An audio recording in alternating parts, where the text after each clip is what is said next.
Here we are. There we go. Ladies and gents, welcome back. Welcome back to another Friday night live stream. It's been a minute for everybody. While we're talking here, why don't we bring the chat on? And chat, welcome to the show. We're gonna get into this. I haven't actually set everything up. I need to do a few things here, get things going, and we'll be good. We'll be good to get on into this. What am I doing here? I'm kind of messed up. Let's get this one on over onto this screen, and we're good. We're good. Ladies and gents, welcome back to another live stream. We haven't done one for a minute. Anyway, so if you're new here, my name's Clyde Nichols. I do the show Clyde Do Something every morning. We talk about news and things like that, and then put out videos all throughout the day, all throughout the week. And then a lot of times on Fridays, I like to do what I like to call giving back to the community. This is really just community building, the idea of coming in, chatting with you guys, and talking about what's been going on and getting a little bit of a direct feedback. This is what I really love, is chatting directly with you guys. And in fact, they got a little button where I can pull the chat right out and onto another thing so I can keep an eye on what's going on in that chat. And we can, there we go. Evening friends, everybody's in here. And this is the one criticism I get sometimes. I accidentally put it on the wrong chat. Let's put it on live chat, so it's not it's the actual live chat as it's coming through, and everybody can see on that. My bad. It's been 2 minutes, so just to warm everybody up to what's going on here, and welcome in. By the way, let me just let's get the preview projector up on here so I can see things a little bit clearer in a new window, because man, my eyes are not what they used to be. They absolutely are not. So yeah, having things blown up so I can see them much better works out a lot more in my favor. So tonight's going to be a fun show. It's going to be you and I for the first little bit, probably for about the first hour. And then I got some good friends coming on. I've got Wyatt Claypool. You guys all know him. Perhaps you don't. Well, you're going to get to know him tonight. He's a commentator and I guess quasi-politician. He did run at one point. He'll let us know what he's doing at the time and what's going on now. And we also have Jack Decker, who's going to be coming on the show. He's been getting very involved, and holy cow, his stuff's blowing up all over social medias. If you guys don't know who he is, well, you'll find out. You'll find out tonight, because he's awesome. Friend of mine, and we're going to hang out. We got a lot of different things to talk about. Hey, Clyde. Hey, everybody. I'd love to hear howdy. I love that one. Howdy from the great state of Texas. That's right. We've made the move. We're down here, and everything is A-OK. That's what I like to see. Absolutely. Let us know. Let us know where in the world are you watching this show from? Where are you guys tuning in on the interwebs to watch this show in this great state of Texas, little corner of the planet where I'm putting out this stuff? Wyatt is a sharp young guy. He absolutely is. Howdy from Ontario. Howdy, Ontario. How you doing? Oh, I don't even know what that is. What is happening here? Okay, we got an eagle on the screen. 400 joules from, how do I say that? Unhyphenated. Thank you so much with that one. Okay, so this actually pops up and you can actually see it in the chat now. That's cool. We've been checking some of those things out. What was it the last 2 weeks? Marty and I were doing the live stream on Wednesdays, and we were like, what is this thing? The bits. What is that? Or not, is that bits? It's Jules. The good old family Jules, letting the whole world see. That's amazing. All right, well, yeah, American flag, or the bald eagle on the screen there. Awesome. Florida, God bless Texas. Thank you so much. Oh, appreciate that. Alberta, Manitoba, Nevada. Amazing. Nelson, BC. Love your laugh, Clyde. Well, we'll hear a lot of it tonight. That's absolutely what's going to go down, because we're going to be talking about all kinds of crazy stuff. And you probably hear me get angry. I mean, it's just the way it works. Get talking about politics, man. I get steamed. I get heated right up about this stuff. So, I mean, bear with me because this is part of the way I deal with this. And by the way, I hope you guys all have your own wobbly pops going on. I got mine in my trusty styrofoam cup because freedom, and plastic straw because freedom. Delicious. No, not having a beer tonight. I hope you know if you guys are all having beers, but I'm having something. A little shout out. I don't even normally do this one, so this is a shout out to the guys that make the ranch water right here in Texas. Yeah, hard seltzers. This is a prickly pear. I never even tried a prickly pear before recently, and this is a thing. This is amazing.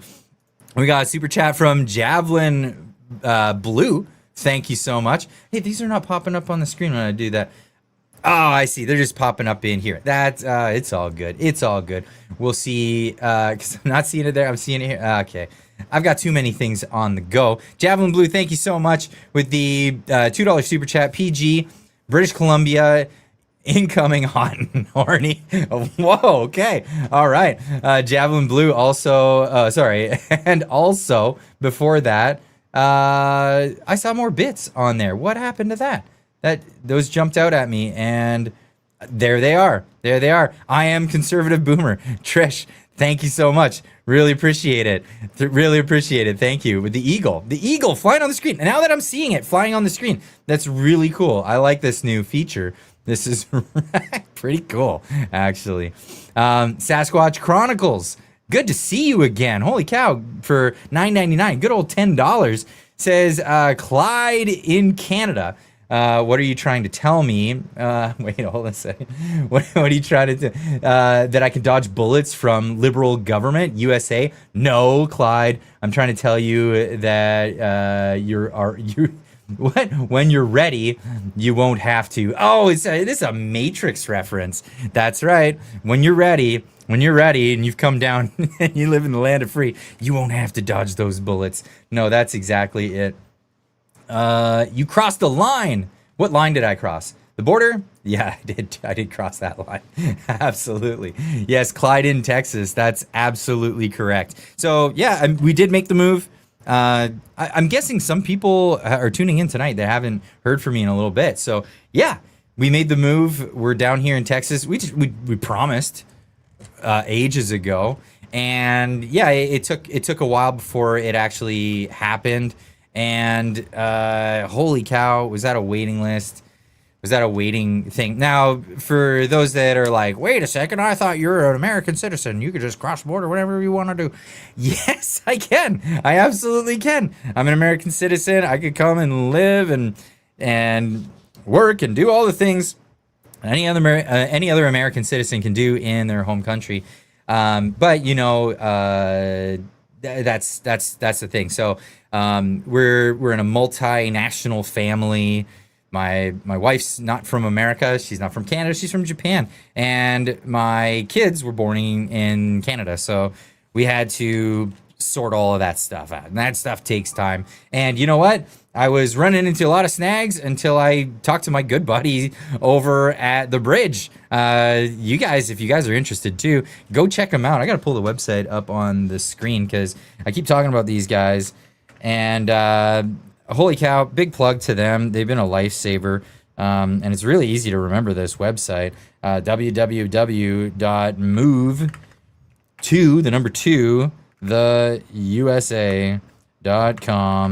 and get your butt on over there because yeah, these guys are fantastic. Absolutely. Been a godsend. Helped me out a ton, even though I'm a citizen, but helped out with all of the ins and outs and all of that stuff. And you know, there's stuff to do with immigration that we had to deal with, but there's also stuff that, you know, just simple things like, you know, getting your bank account set up, all the ins and outs of figuring out how to get a place, where you're moving, whether you're purchasing into a home, whether you're renting, or things are different. Things are absolutely different. Getting yourself set up so you can have a line of credit when you get here, that kind of thing. It doesn't matter if you've got a crazy credit score in Canada. We learned this the hard way. It's, yeah, they don't care. They just don't care. Who cares about Canada, right? When you're in the land of the free, because Canadian credit doesn't mean squat. Tell that to Christopher Freeland, who's like, we got a AAA credit rating. Yeah, okay, AAA. Yeah. I'm sure that'll last forever.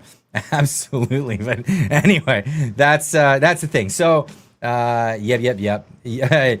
You paid your taxes. Yes, you have to do that. But the taxes are much lower down here, which is really, really nice. Unk alert. I got an Unk alert for 440 joules, Brett Gel. Thank you so much. I don't know if I'm much of an unk, but yeah, I'm sporting the new merch. I hope you guys like this. And to my American friends, check out the link in the description down below, because these are available on Amazon in America. Canadian Amazon, very difficult to get things set up. So we'll make sure that we'll get a Canadian Amazon store set up. It's just more involved. But the American Amazon store has been very simple, and these are actually really, really nice. They're very comfortable. And if you order from the Amazon store, you're not going to pay a bunch of shipping. That's the best part. If you're a Prime member, it makes things much, much, much cheaper, and that's how that works. We got Rick Robitaille. Are you Rick Robitaille? Thank you so much. Becoming a new member of the channel. Really appreciate that. That's fantastic. This is really cool. Now, again, this is a Friday night live stream, so I mean, I'm here to chat with you guys at least for the first hour, and then we're gonna have Jack and Wyatt on the show, which is gonna be a lot of fun. But yeah, questions, comments, anything you've got, throw it up in there, and we'll get to some of this. I saw something here that caught my eye. Where did it go?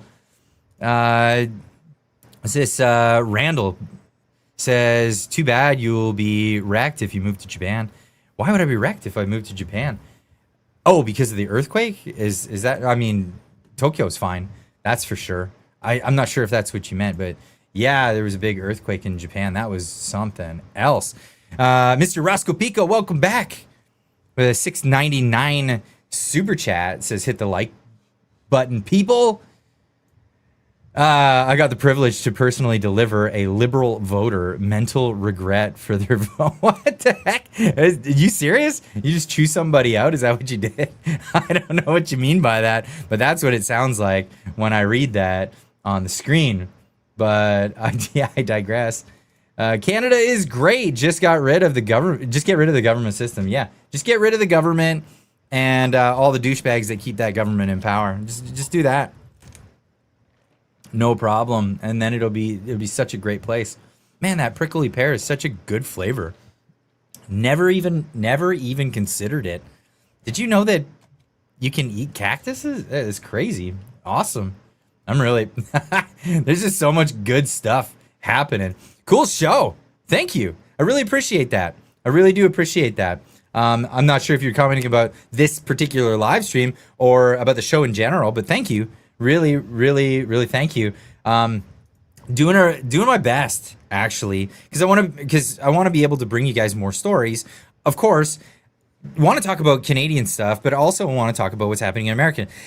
The big theme of my channel is liberty, and there's this big, huge movement of socialists that have been trying to take over the world essentially for a very long time, and that's why I say that new tagline at the beginning of the show. If you've been paying attention to the daily shows throughout this week, anyway, because I've started the new tagline is Canadian YouTuber turned Texan, warning the world about what happens when socialism takes over your country. Because that's really the story of Canada, is when socialism takes over your country, because that's what's gone wrong. Absolutely. It's all this woke stuff and everything. It's all just symptoms of the socialist takeover of the nation. Let's get into this one here. We got Dallas Brat 81 for $10. Thank you so much. Really appreciate that. Says, Clyde, now that you're in Texas, have you found dairy products as good or better than Canadian dairy? If you need help, let me know. Tell you straight out of the gates. I guess you're from Texas, but yeah, immediately. So I'm not under this impression that Canadian dairy is good. in any stretch of the imagination.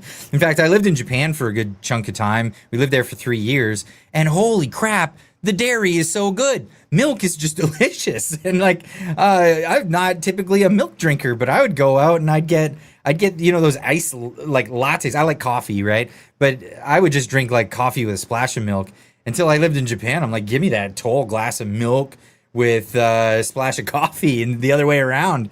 And holy cow, very good. And now that we're in America and in Texas, it's the same deal.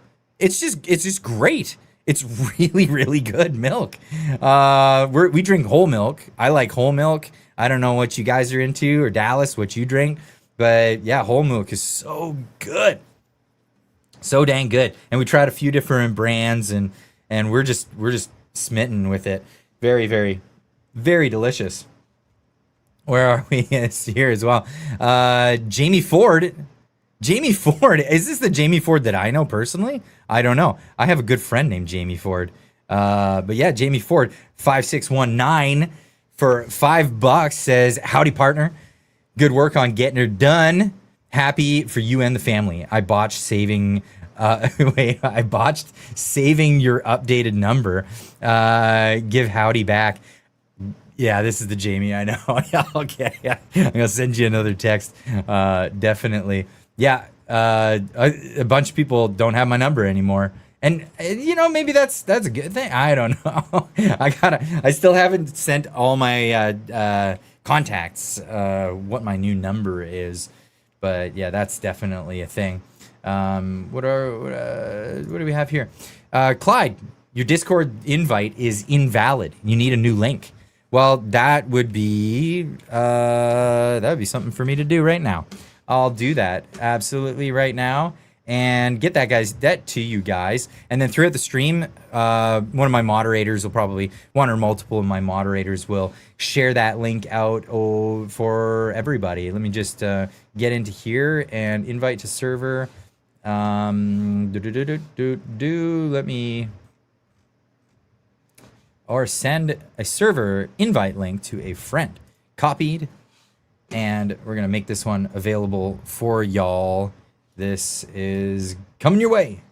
Coming your way. So, moderators, please do me a favor and copy that one and make sure that everybody has access to that. If you're a Discord user, if you like Discord, I do have a Discord server. And after the live shows on Fridays, or even on Wednesdays, I tend to just jump in the Discord. All right, you'll find me there quite often. I'm pretty available, actually. I make myself available for people to chat to. I like to hear what you guys have to say. This is why I do these live streams. I want to hear what you guys have to say, but also I want to hear your voice. Come into the Discord. If you don't know what Discord is, it's just another social media app. But what's good about it is you join a server and then you can go into the voice and video. You can come and go as you please as people have conversations. It's a big giant chat room, like actual voice chat, and you can share your video and everything, and that's great. So it's voice and video chat room. So enjoy that, and welcome to all the new welcome people. I see somebody just joined in there now. So yeah, awesome. I'm glad people are enjoying this and getting into those discussions. It's a great place. It's a great place to continue these kinds of discussions with other people as things are going on. By the way, where is Peter? That might be, I might have to share that link with Peter. He sent me a message earlier. I'll be a bit late to the show, he says, and I just sent him the Discord server link. Here's a new link. People, the old one's broken. Is broken. There we go. Yeah, Peter's gonna be a bit late, but he'll be in here at some point. But yeah, anybody who wants to join that, jump in and do that. Tim Pool connections. There might be in the future. I know some of the people. I know I'm not streaming on Rumble right now, but because we're trying to figure out some stuff. I want to do exclusive streams on Rumble. So if you're a Rumble user and you want to check out other content that I put out, there's gonna be some exclusive stuff that's going to go out onto Rumble, because I'll have more time to do that kind of stuff. So check that out. But some of the people that I know at Rumble, they know Tim, and we're gonna see what can happen moving forward. I know that Tim brings up the Canadian situation often, so yeah, I wanna throw that out there that I can make myself available to go on the show anytime. Go do that. But Tim's in Virginia, I believe. So that's a trek. I mean, I'll make the trek, no problem. But right here in Texas, there is a lot of other people that are talking about stuff and much more local. So I can make myself available to basically anyone, because really I want to tell the story. I want to tell the story of what went down in Canada, what's been happening since even before Trudeau, right? This all didn't just start with Trudeau, really accelerated under Trudeau. And I want Americans to know this story specifically because, I mean, I'm American. I love America. I don't like tyranny. I don't like socialism, and I don't like this creeping authoritarianism that's rising in the world. And I want to stop it. I want to stop it. I want to thwart this effort, and I want to be on the front lines as much as I possibly can to stop that effort. So I'm gonna put 150%, 1,000% into this effort and do whatever it takes to do that.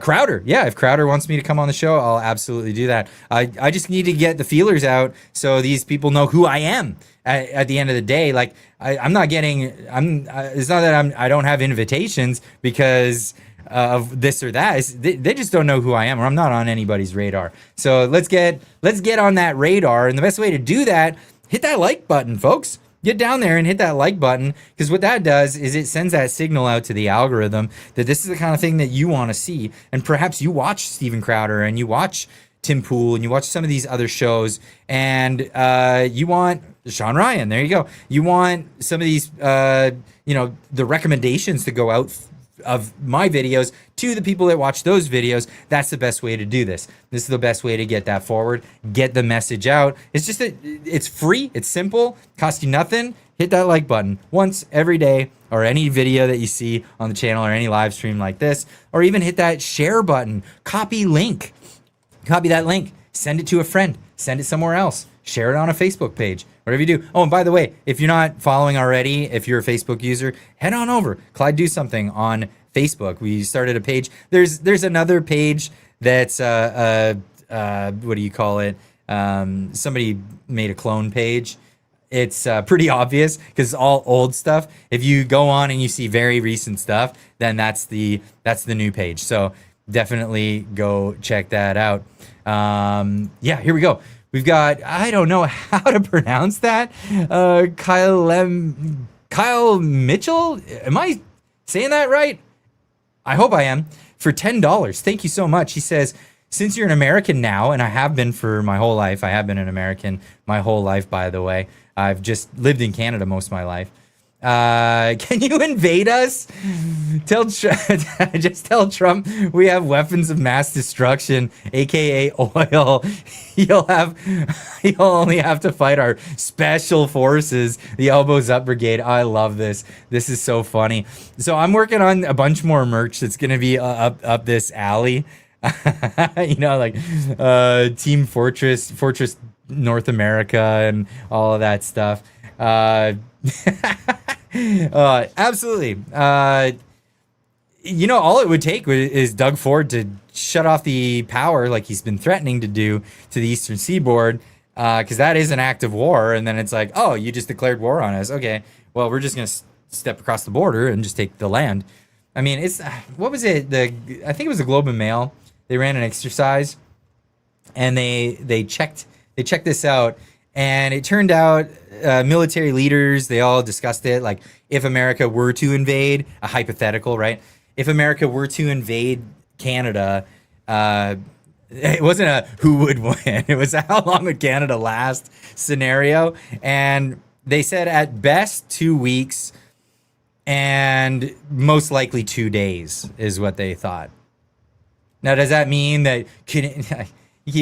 I heard people say, like, you think you'd come after us and just take it, and then it turned into a Ukraine. It wouldn't. It's not going to turn into a Ukraine at all. No. Canadians just don't have the stomach for it. I just don't think so. That's hilarious. Where are we? Where are we here? We got Kim Smith with 10 joules. Happy poop. That was a happy poop. Thanks for the happy poop.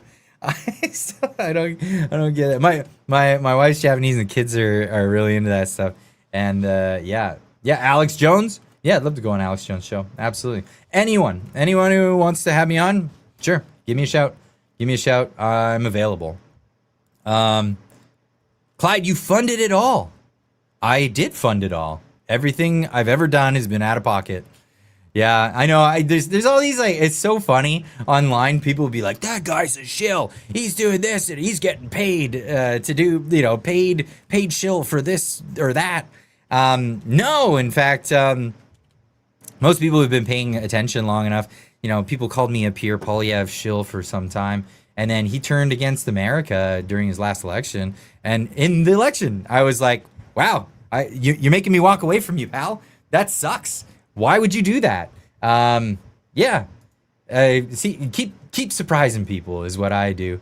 I just keep on surprising people. What's this? Canada first.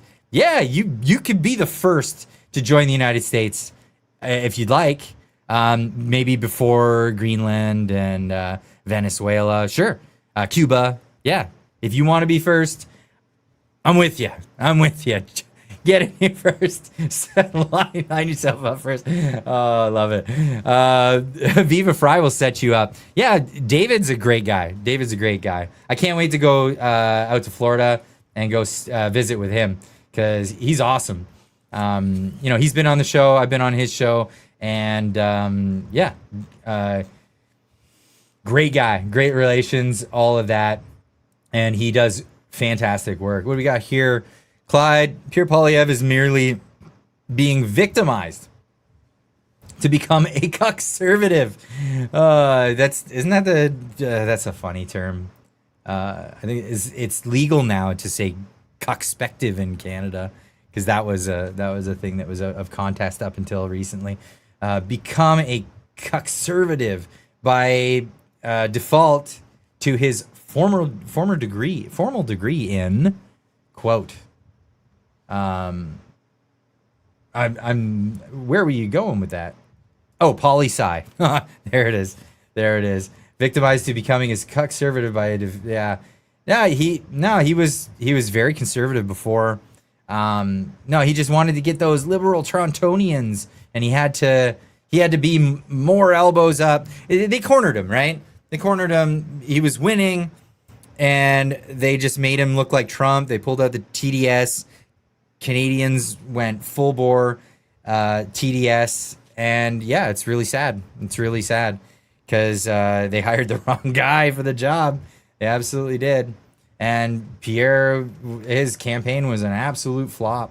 It was not a good campaign at all. What do we got here? Clyde. The only way to fix Canada is to go full retard, embrace the tyranny, so the country can be collapsed. Well, they're doing that. Yeah. Y'all are doing that. Hey, y'all are doing that. That's something else. He wasn't cornered. No, what I meant by that. Okay, so what I meant by the cornered thing is so Pierre Poilievre was kind of stuck between a rock and a hard place. His stance should have been, and I don't understand why he went with the stance he went with.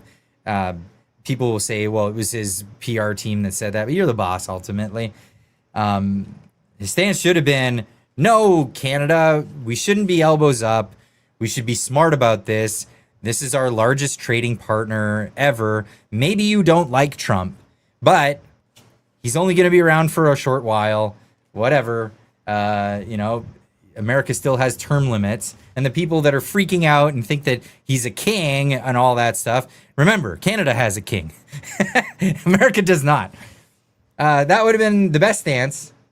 But instead, no, he went forward and he said, I'm more elbows up than Carney is. And while I'm at it, let me throw out an insult in his main speech, his beginning speech. Throw out an insult, not at the American president, at Americans. He gave that Winston Churchill quote, you know, Americans will exhaust all other possibilities before doing the right thing. Yeah. You know what we've been, you know what? When I hear that, I'm just like, ugh, it boils my blood, because it's like, you mean exhaust all other possibilities? Like make Canada possible? Like, serious. Canada is not even a possible without the United States. And exhaust all other possibilities, like, I don't know, negotiating with Canada? It's just crazy. It's finally in my lifetime has a president stepped up and said, Canada, no, you can't have free trade with us and limited trade with we can't enter with our companies into your country. That's the end of those days entirely. The shift has hit the fan. I love that name, by the way. I always love that every time you pull it up. For 10 says, have you ever watched Elevate's interview with Sam Cooper? Some are crazy revelations in that conversation. The CCP continues to be a big problem up here. They want Pierre gone. Yeah, they want Pierre. And so apparently they do the Conservatives. There's a whole coup going on. I guess Jason Kenney and Doug Ford are vying for the position of leadership of the Conservative Party. Man, if Jason Kenney becomes a conservative, I mean, like, that's over. It's over, folks. That's just absurd. I cannot believe that. No way, sirree. No sirree. Oh, what else do we have? Clyde is a sellout. Yeah, I'm a sellout. I totally, you know, just really, really sold everything. I sold my soul and moved back to the country that I'm a citizen of, and are taking care of my family. Thanks for the heads up there, boyo.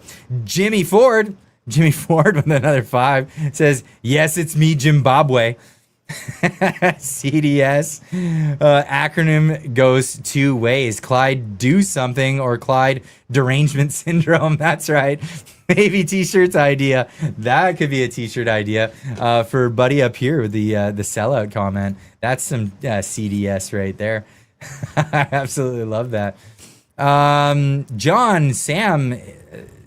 the roofer says, if separatists think that the globalists are going to let them walk away with their nation's wealth, you're naive.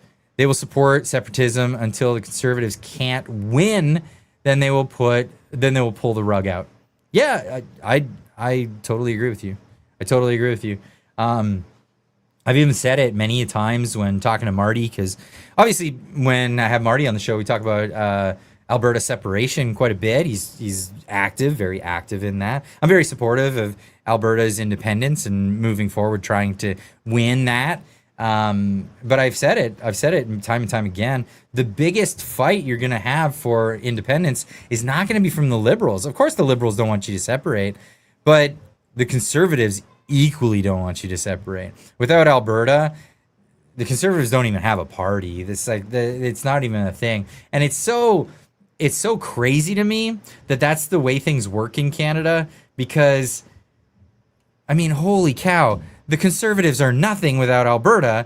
You think they would stick up for Alberta, but they're like, no, we want to win the actual election, so we're gonna like screw these guys over that are our base, the entire base of the thing. It's so crazy. Peter from Edmonton, welcome to the show, my man. Says, sorry I'm late. Pork yakisoba needed eating. Oh, I love it. If you guys don't know what pork yakisoba is, so yakisoba is noodles. It's a Japanese fried noodles. They're awesome. They're so good. It's one of my favorite things to eat in the world. And yeah, I've been sharing recipes with Peter, and that pork yakisoba is definitely one of the ones that needs to be tried. Socialism is communism with lipstick. Yeah, so, I mean, Vladimir Lenin quoted saying, socialism, the goal of socialism is communism. That's the whole idea. Yeah, sell socialism to people. Is that leaking? Do I have a pen that's leaking? No, it just looks like it's leaking. I'm getting distracted. Pen's going away. Yeah, socialism is the the vehicle to bring about communism. The whole thing is the same ideology. It's still Marxism. It's the whole point. People will say, "No, we're not that kind of socialists. We're this kind of socialists."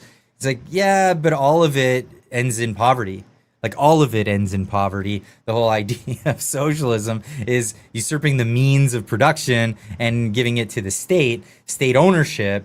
There's no efficiency. The price mechanism doesn't work. Everything falls apart. There's no incentive to do anything. And only people who argue against that don't have incentives to do anything themselves. They want to loot. They want to loot from the people who actually contribute to society. That's really what it comes down to at the end of the day. What else we got here for chats? Okay, you know what? I'm gonna get into some of these things that I wanted to talk about. Talking about Canada.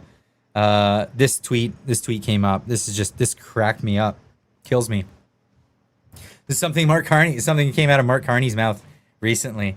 And oh boy, does this one kill me. This guy, talk about somebody who never actually goes to the pump, never fills up his own car. I don't think this guy filled up a car since he was a teenager or going to college or whatever when he was filling up his whatever. This guy thinks gas is cheapest in Canada. This is crazy.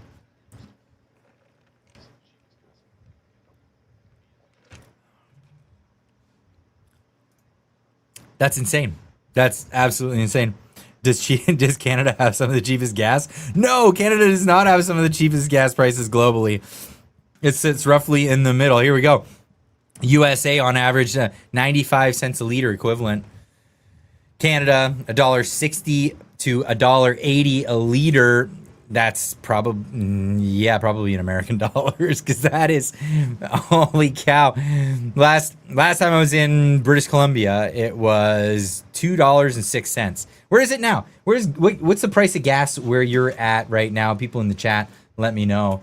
What was the last thing you saw on the pumps? Get that up in the chat right now, because I want to start seeing some prices. Gas, a couple of weeks ago here in Texas, I filled up for $2.94. $2.94. It was from empty. It was under $40. It was $40. It was $40 to fill my tank, which is insane. BC, $2.03. $1.90. Where's that at? Yeah, put it in where you're at. $4. So that's $4 a gallon, I'm guessing. $1.89 a liter in Alberta. $1.71 in Edmonton. $1.75 Dryden, Ontario. $1.70 London, Ontario. $1.76 Clyde funds the lies in 2 countries and thinks he's smart. Okay. I fund lies. I'm paying for lies. I'm buying lies. Crying in crude oil. Yeah, there you go. Here in Ontario, it has come down a little to $1.68. Holy cow. So right now it's $3 and what did I see it? It was $3.39 a gallon. Let's do the cheat sheet and get Grok involved in this. Today in Texas, the gas price was $3.39 per gallon US dollars. Now, how much would that equate to in Canadian dollars at the current exchange rate, but also measured in liters?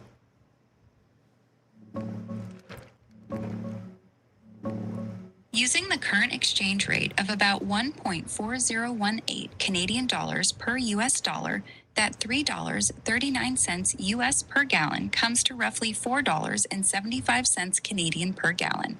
And since a US gallon is about 3.785 liters, that's approximately 1.255 Canadian per liter.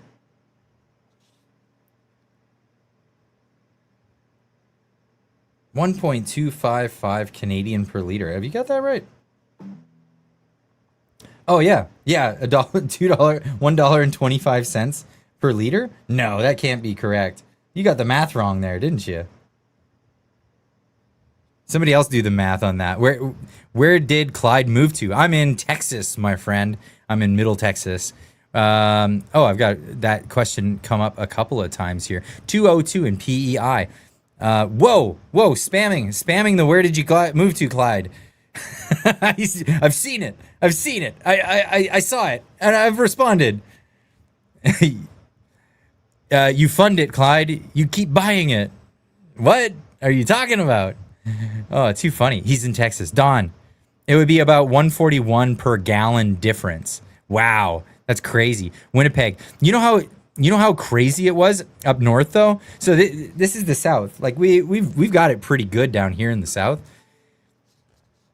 I was in because we drove here. So we drove from the commie West Coast all the way down to the South, and when oh, I've still got that one up on the screen. So we drove all the way down to from the commie West Coast down through Middle America down to Central Texas, and holy cow! In Seattle, we were just outside of Seattle, and we had to fill up because we were like, okay, where we're heading, and we don't know when we can fill up again. And holy cow, it was $5.75 a gallon up there. It's so crazy. So crazy. So, are you telling me that Fred Flintstone Ford is conservative? Yeah, he's what do they call it? Progressive conservative? Yeah, what do you even say about that? What do you even say to that? That's crazy. Clyde, are you legal here? Yes, I'm American. I'm an American citizen. I always have been. Yeah, no, we had to do immigration stuff for my family, but yeah, we got that all sorted, and now we're down here. That's absolutely right. Card carrying American citizen. Absolutely. Awesome. Yeah, yeah, it is. ICE is coming to get you, Clyde. Yeah, they're gonna come get an American citizen. So that's a funny thing. Like people are like, yeah, ICE is stopping people. They're abducting people out in the streets. Not happening. Like this is just not happening. Now, I mean, a lot of that stuff's become debunked, and a lot of it's mellowed out because I think the main focus and the main reason for all of that actually at the time was because of all the fraud that was coming out of Minnesota. So they needed something going on. Buy a gun, Clyde? Buy a gun? What, are you kidding me? Are you kidding me? Why would I buy a gun? Of course I'll buy guns. Guns are on the menu, but yeah, a gun? Well, yeah, nobody's limiting things down here. I absolutely love it. I've been to so many gun shops already, and there's a big gun show at the end of this month. No, sorry, at the end of August. In a month, and it's right here in town, and it's like one of the biggest gun shows in the neighborhood. Over 400 tables. It's gonna be awesome, and it's very close. Buy a menu of guns. Exactly. He got M16s. I'm not telling you everything I got. Shooting vids upcoming? Absolutely. We're just trying to figure it out. So because you gotta play with the algorithm. There's the way YouTube works. You know, if you're not a gun YouTuber, then do gun videos do well on your channel? Of course, I did a video talking about gun rights and all that stuff in America, and that video did very, very well. That was me talking to the people at Republic Gun Club in Waco, Texas. That was absolutely awesome. Clyde is 100% American. Absolutely. Yes, 100%. And 100% like American exceptionalist. You know what I mean? You say I drank the Kool-Aid, but like, no. I fully believe in this stuff. It's absolutely a righteous thing. But yeah, so that performed really well. So we'll test out some other stuff. I want to talk about some of the rules and restrictions, common misconceptions, things like that. So for example, Texas is a constitutional carry state, but only has been since 2022. Right? Constitutional carry, meaning that you have the right to conceal carry. You don't have to have a concealed carry permit to conceal a firearm on your person. And, we're talking legally owned firearms. If you can legally own a firearm, which means you're not a felon, right? So if you're a felon, you're not going to be able to purchase firearms. If you don't have state ID, you can't purchase firearms. If you have another state's ID and you go to an FFL dealer, a gun store, they can sell you a gun, but it can only be a gun that's legal in your state. These are the limits. These are the restrictions that they have. So there's a lot of these things that people say, well, blah, blah, blah. You could just get a gun willy-nilly. Gun show loophole. I think maybe I'll get somebody to do some camera work with me, and I'll go to that gun show and film and ask people, like, what about this gun show loophole? What is that? Because it doesn't exist. It's not a thing that actually exists. You can't just buy guns under the table at gun shows. Now you can do private sales.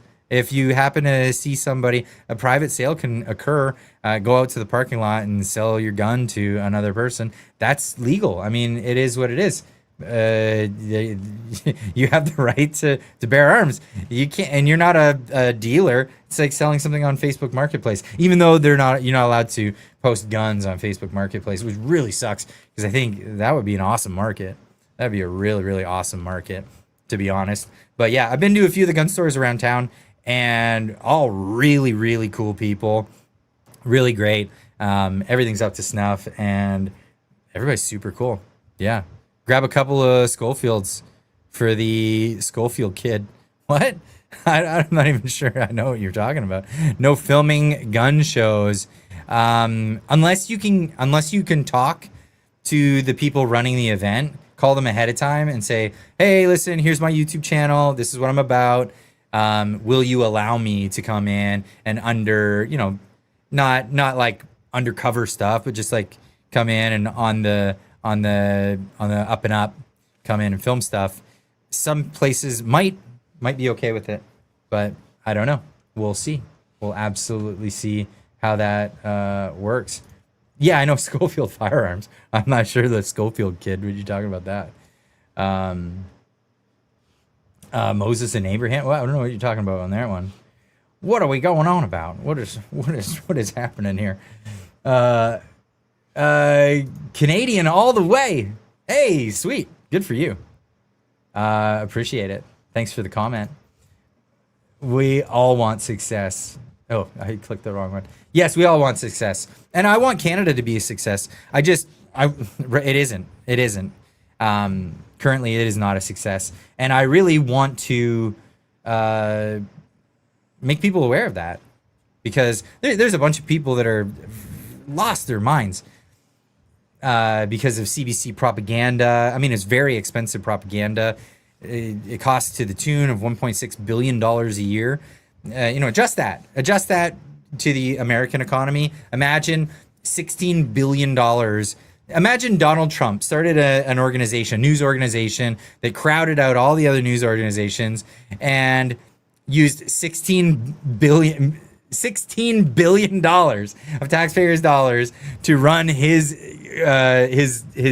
show, the Trump Show or Trump News or whatever. What do you think people would say? People would lose their mind. Even MAGA people would be like, hell no. What are you doing? No. I'm not on board with that. YouTube channel, Canadian Prepper. Yeah, he's great. He's fantastic.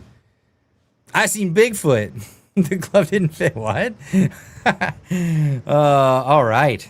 Where are we going? Okay, I've got some other things that I did want to talk about. Get into some of this stuff that's been happening on the Canadian side. Fauci's really taking control of the news. But this morning, I did a video on this, and maybe we can just discuss this a little bit. But this is Mark Carney, and what he had to say, according to him, about, about the housing market and its relation to immigration, which we were all a bunch of conspiracy theorists and whatever if we mentioned anything about, or we're racists, by the way, if we mentioned that high immigration and mass immigration would do anything to the housing market. Here's what he had to say.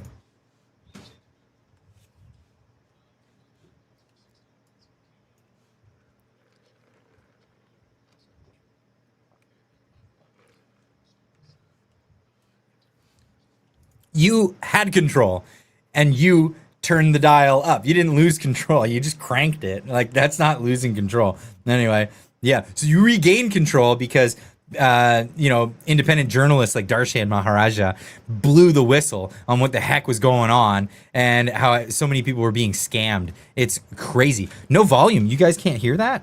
Are you guys not hearing that? You gotta be kidding me. Okay, let's put that back so you guys can hear it as well. We have taken back control of immigration. The government's been in place for 16 months. We came in where immigration had been far too high. We'd lost control, of levels and foreign students and temporary workers. The level of asylum seekers is down a third, or the flow. The temporary foreign workers down by a half. Foreign students down by 2/3. So we. But why? Why are they down? Well, they're down because people complained about it. They're down because it was so prevalent and it's so crazy. And, youth unemployment hit 14.7%, had almost 15% in Canada because they're bringing in so many non-skilled laborers and they're just crowding out everybody in the entry-level market. It's unfreaking believable. Where all these people going to good schools to learn to be doctors and lawyers and all these other things, or going to the schools and then heading back home as, temporary stands for. No, they were coming over with a promise that they become citizens and they got to stay. And they got to stay. And this is backdoor immigration. I totally don't agree with it. I'm full on, yeah, come on over. Be an immigrant to our country. Do it the right way. Go through the right channels. Do it correctly. And bring skills. Bring stuff that we need. Don't come in and just be another mouth to feed. Bring what you need. YouTube channel Atlas Survival Shelter. Oh, I thought you were going to talk about Atlas shrugging. Yeah, Atlas has been shrugging lately. And is largely due to this. What is... we got Chris Hertz. For $5, says Canadians who voted for Carney, supported Carney and Ford as they declared economic war on Trump while you needed him to get a new USMCA. Yeah. Screwed the pooch is what they did. Absolutely screwed the pooch. It's unreal what people fell for. It's crazy. 300 project for $5. Excuse me, I got some burps going on. 300 project for $5 says, yeah, sure, the immigration numbers are down, but like inflation, it compounds. You're not wrong. So before we go on to more of what he had to say, look at the immigration numbers. These are just absolutely insane. These are the numbers. So immigration, where are we? Sub 400. So 320,000 persons per year from the 2001 to 2015 era, and that's a lot. It's a lot for a country of, what was it, 34 million people at the time. That was a lot, an absolute lot. But then then the liberals come along and they average it up to more than 500,000 per year. Again, in a country of 30-something million people. Now it's at 41 million. It was only 40 million last year.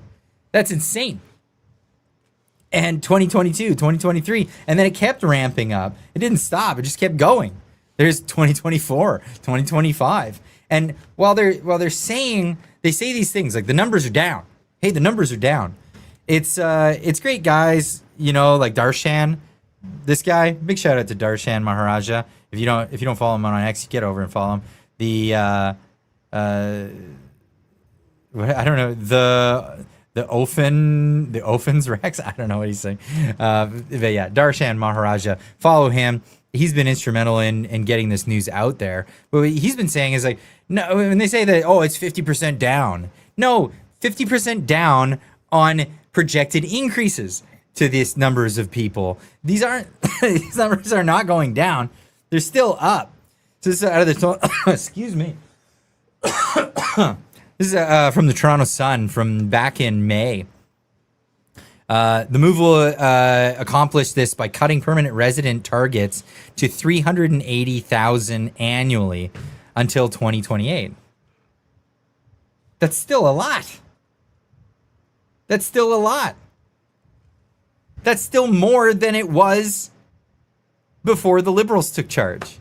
That's still more.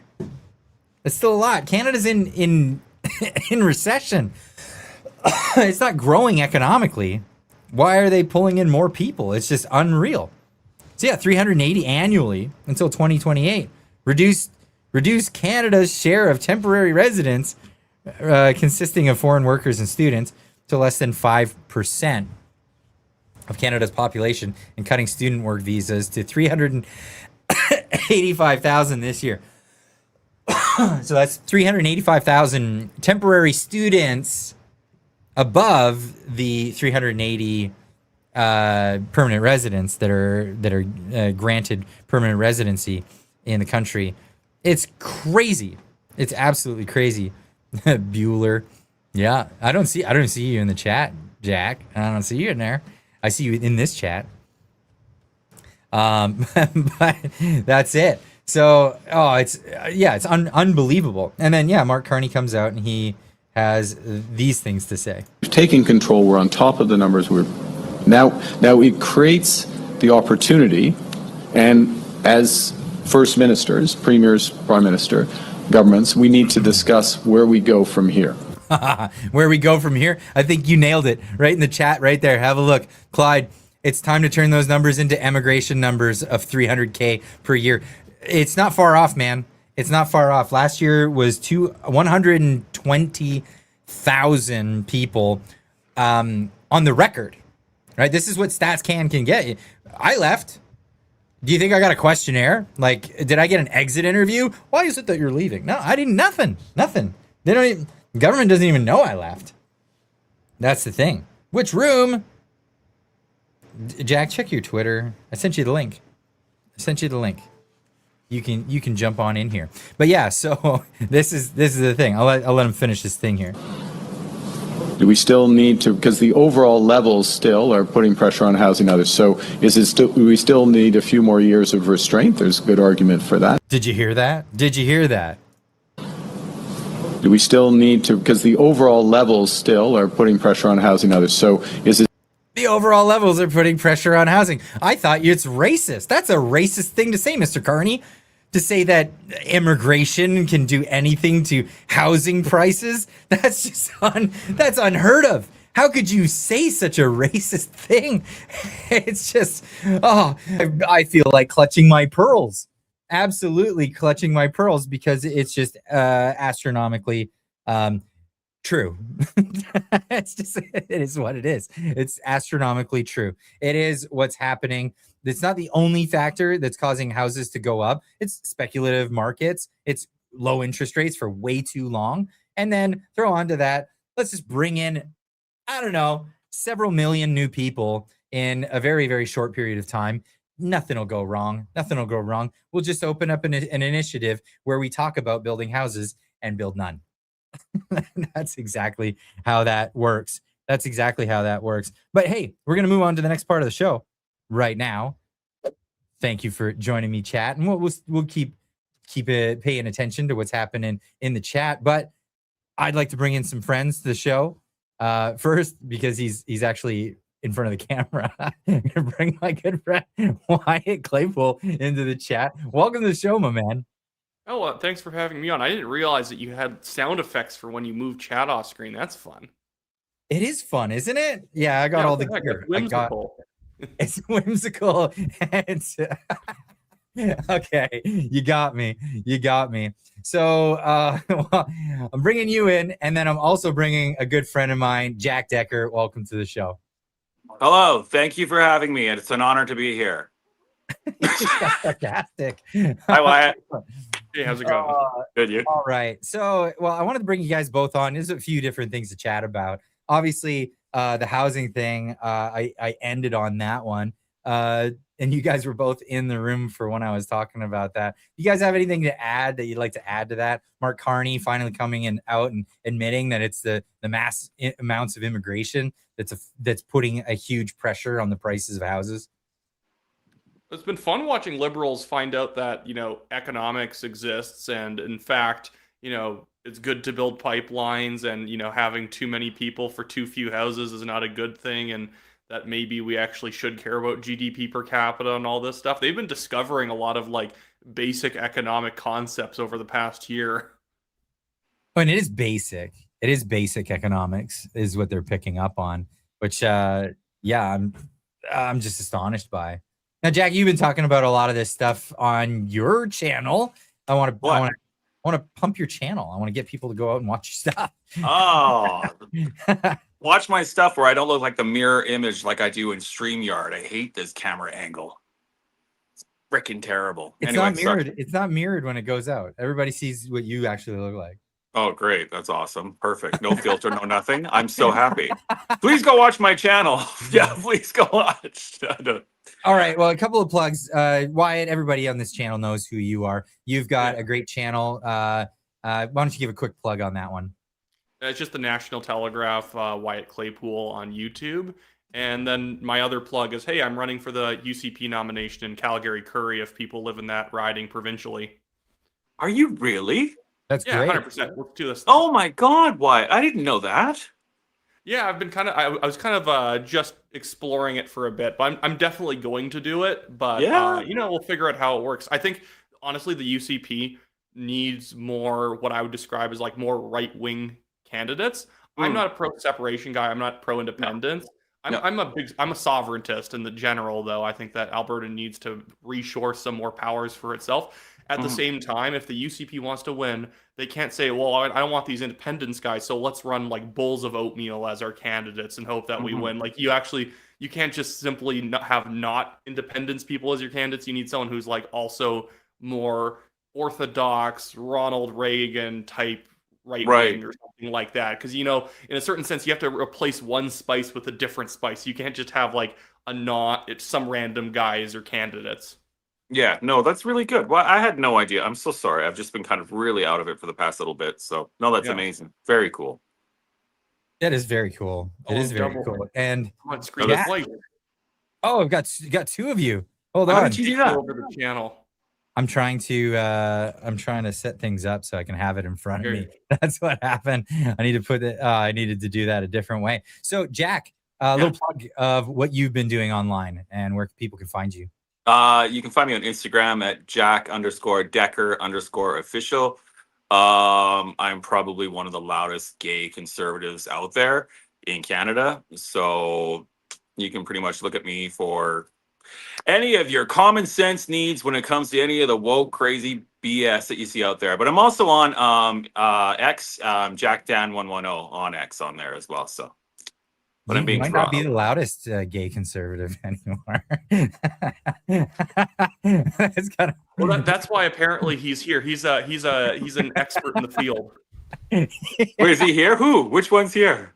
Oh no, you're here. I know who you're talking about, but okay. Oh, that's funny. Yeah, well, no, but we can get into that. I don't know if we have to dive into that immediately, but we've got one from The Shift Has Hit the Fan. For $5 says Jack and Wyatt on the same stream. Somewhere the Liberal Party just added another staff meeting. That's awesome. Too good. Now I like having the two of you guys on because like this panel actually is probably a great panel, just the three of us, because we're all conservative, but we don't see eye to eye on like so much. And really, yeah, I think that's fine. So obviously, Wyatt, you and I've butted heads a few times on the whole separatism thing. Now, I don't have a stake in that, but you don't see it as something that's viable. You haven't for the whole time. And And you I'm keep going. realistic in the sense that I actually give advice to the independence people. It's not because I believe exactly in the cause. It's more so I'm always trying to get their movement to do better. In a certain sense, to prove my point, it's still not that popular. And I'm not just saying that because I want it to be true. It's just you look at really good quality polls and it shows support's around 30%. And that's nothing to sneeze at. That's significant amounts of people. It's huge. But that's why I criticize the movement sometimes because I'm like, they are not doing good outreach to suburbs in Edmonton and Calgary. I think they oftentimes, and this happens with tons of movements, they end up just playing their greatest hits in the areas of the province that already like them, and that's kind of it. And then they're gonna wake up on October 19th and then wonder, well, why didn't people vote for it? It's like you didn't even talk to anyone in the suburbs. You just kind of like I find the movement tends to have this like almost lost cause kind of mentality to it that we were always going to lose, but let's go out there and heroically, wave banners. But they're not actually doing the things that win campaigns, which is convince people who are seniors that their pensions aren't going to be hurt, and they just don't do that. I find. Yeesh. What's your take on that, Jack? No, why it's got a point. I mean, like more door knocking would be wise. Mhm. Ditching Wrath at the very beginning. I hate him, and I don't care. Oh, who knows I don't it. either. I've dared Yeah. him. He blocked me on Twitter. I don't I hate him. I've dared had him on the show, and I get a laugh at him. He's like the Alex Jones of the North. Yeah. He makes me laugh a lot. But he blocked me online because I challenged him to go to the most conservative riding in Calgary provincially, and then Yeah. go to the most conservative poll within that conservative riding and see what the reception is like. And I'm not saying, hey, they don't like your movement, so screw yourself and like go pack the sand. No, I'm saying no. work on it. Figure out how Mhm. to market to the people who Yeah. would usually always vote conservative, federally, provincially, municipally, they'd vote for conservative councilors, but they're not sold. And he blocks people like that because it kind of gives lie to the whole thing that he supposedly super believes in this thing and then doesn't do the work. You work on things, you put in the effort when you care about it. Everyone likes getting up on stage if you're extroverted enough and holding Oh, a yeah. microphone and saying things that get people to clap. Everyone loves doing that if you're that type of personality. Even I've kind of warmed up to the point where I like doing stuff on stage too. It's fun these days. But everyone loves getting the fanfare and the accolades. Nobody likes going down a street with part of like a 2-3 person team knocking on doors and saying, hey, I'm from the APP, I'm from this group, and I want to tell you about separatism. I Yeah, want to try that, actually. and I'm going to try that I here in Texas. yeah, see, I thought that's what was going to happen. I really did. I thought there was going to be a door knocking campaign and all that. Is that just not allowed? No, It you is a absolutely can. Yeah, like I thought there was going to be a door knocking campaign. I understand that everybody had gone out and done the petition signings at various spots all over the cities, which is really great. And they've had the mini convoys run up and down and all that sort of stuff, which is fun for getting the word out and all that. But yeah, no, I agree. When it comes down to actually getting people to actually change their minds and listen to things, because a lot of these people, like you were saying, that are like the elderly and all that, they're the voting base. They're all very liberal. To try to convince them, they're not going to come out to a talk. Like you got to go to their door and you got to put your face. You got to put your face in their face and be like, okay, ask me the questions. Ask me what's going on. But otherwise, yeah. I mean, I do support. I've always said I supported the right for people to choose. I've always said that, right? So like that's my stance on the whole thing is you have a right to choose what you want. Nobody should stop anybody, unless of course you're hurting or killing somebody. Like that would be absolutely terrible. But as far as the separation movement goes, I've always said that people do have the right to choose. So, and I mean, I think it would help more if they got this out there. And Danielle Smith, honestly, this is the reason why the NDP and you have all the different chiefs coming out against her and all the left wing activists. They hate her the most these days, not because not for the surface level reasons they state. Oh, she's a secret independence person and whatnot. She's playing to her base, and this is terrible and it's bad for the country. They know the referendum's not going to succeed. They are extremely angry it's happening this year and not in the fall 2027 where it's on the same ballot as Danielle Smith because the NDP want to wrap itself in the Canadian flag and say, hey, if you love Canada, you have to vote for us because we have no independence people in our voter base. That was the dishonest thing they were doing. That's incredibly wise of you to catch that. That's really, really good. Because it's true. It's very true.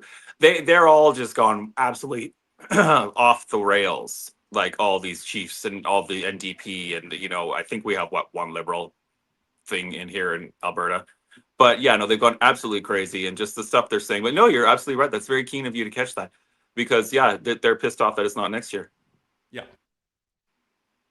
Now I'm kind of curious on your take about Danielle Smith right now. So a lot of people are talking about Danielle Smith and how she's like giggling with Mark Carney, and she doesn't seem to have this adversarial role that she used to have with Mark Carney. It's a lot less of uh, trying to negotiate with the Americans and get away from this this push on Ottawa. Now it's like a pipeline that seems like a pipe dream, and she's going along with it, and she's a little too chummy with Carney. It seems to be like the criticism that I'm hearing echoes of. What are you guys' thoughts on this?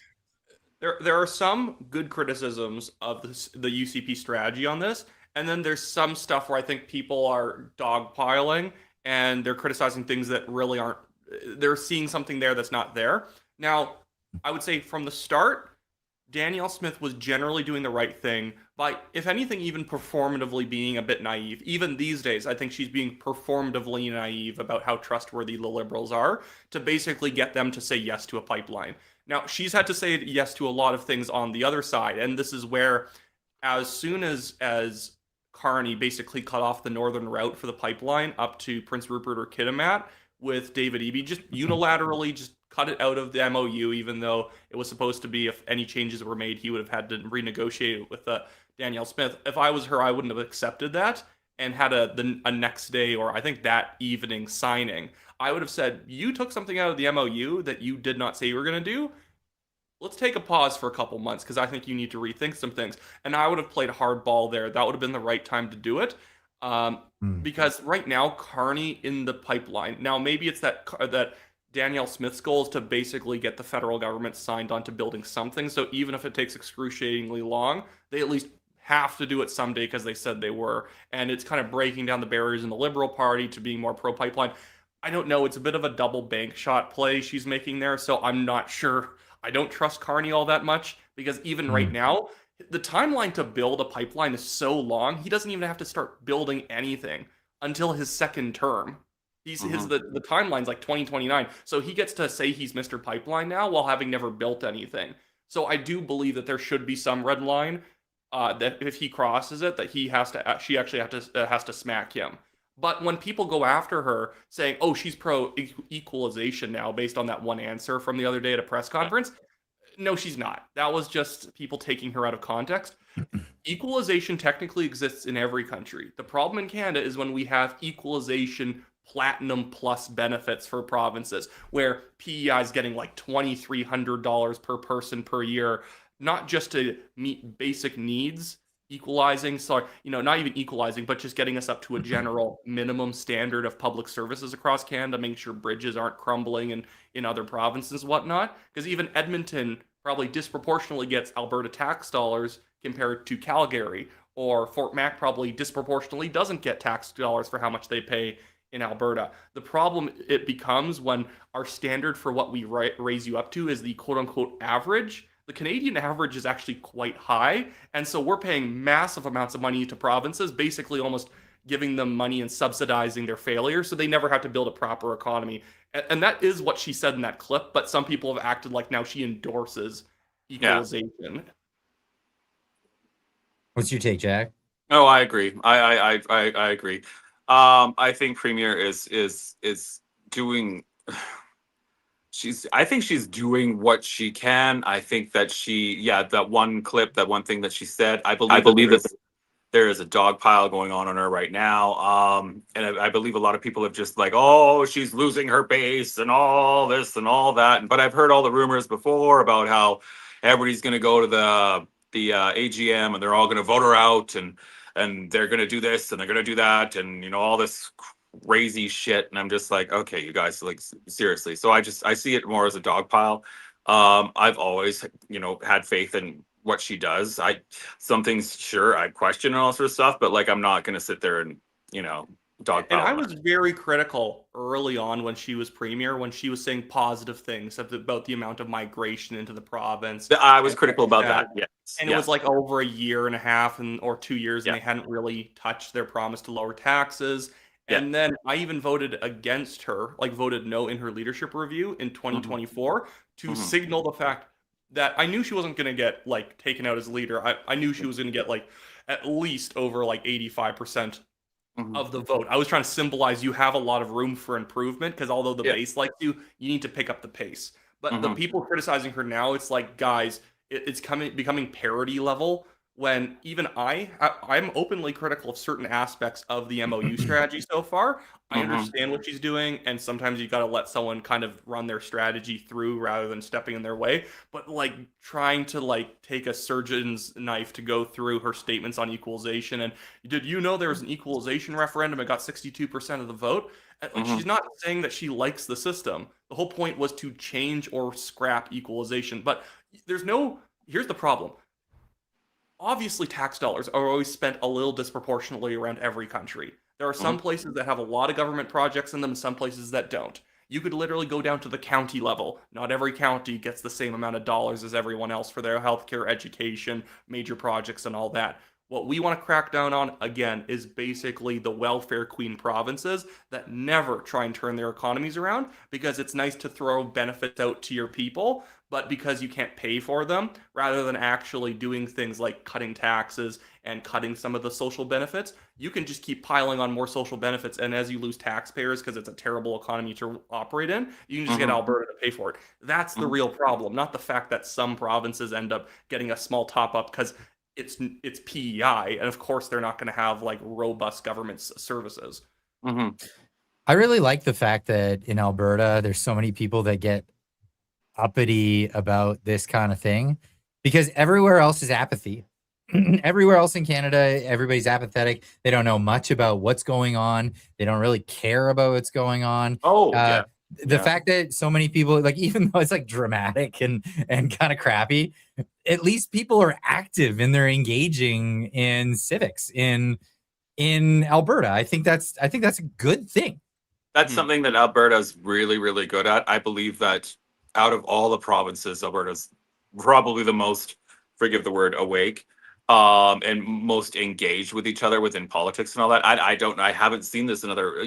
Why, you've been around? Have you seen it in other provinces like this? Like I've seen this. Alberta seems to be like the hotbed of like getting right into it.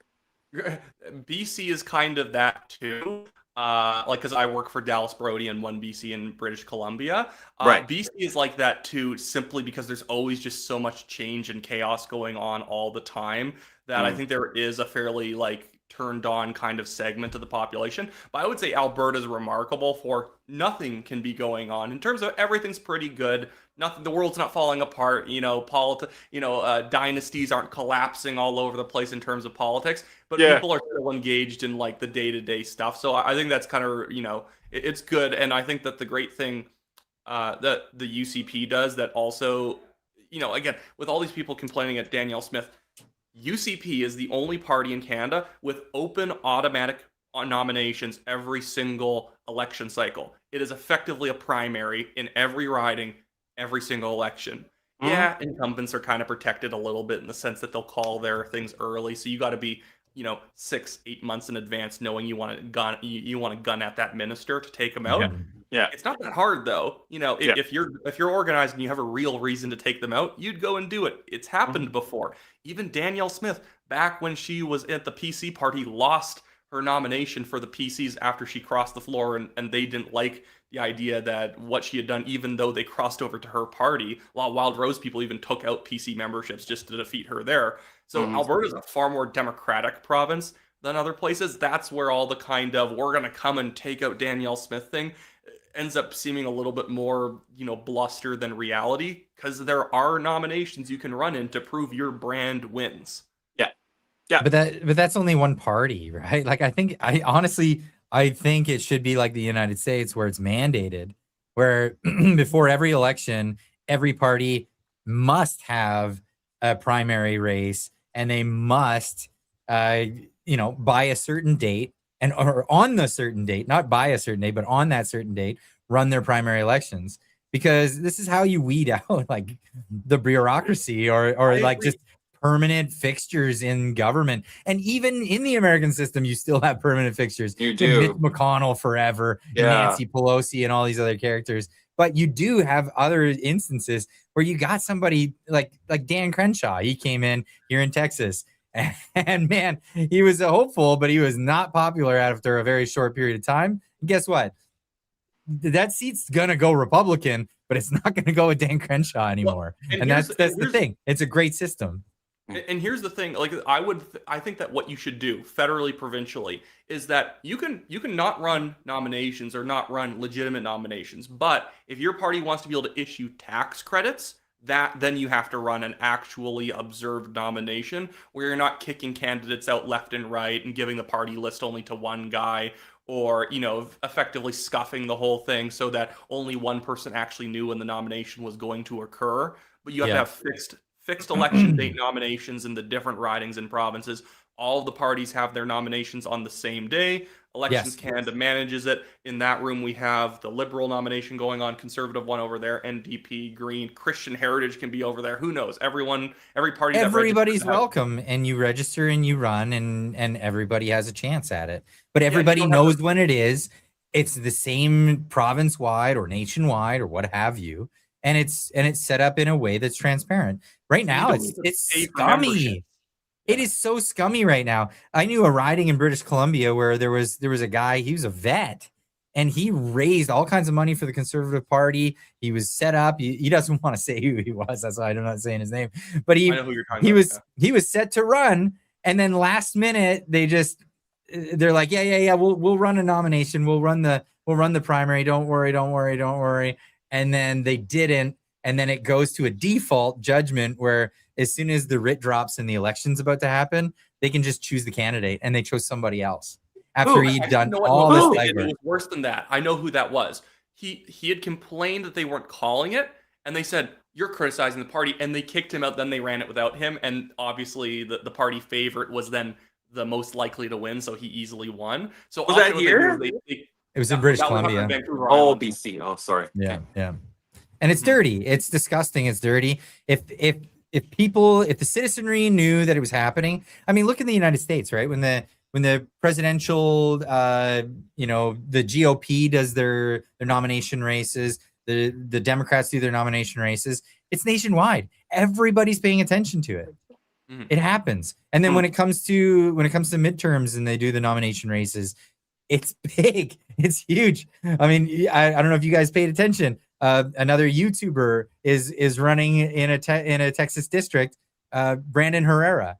He beat the incumbent. He tried it last time around and he almost beat him. And this time around he beat him. And now he's going to be running. This is great. That's really interesting, Clyde, because if more of the content creators actually ran for office, I think that would be very interesting because people already knew who they are, what they stand for, what they believe in.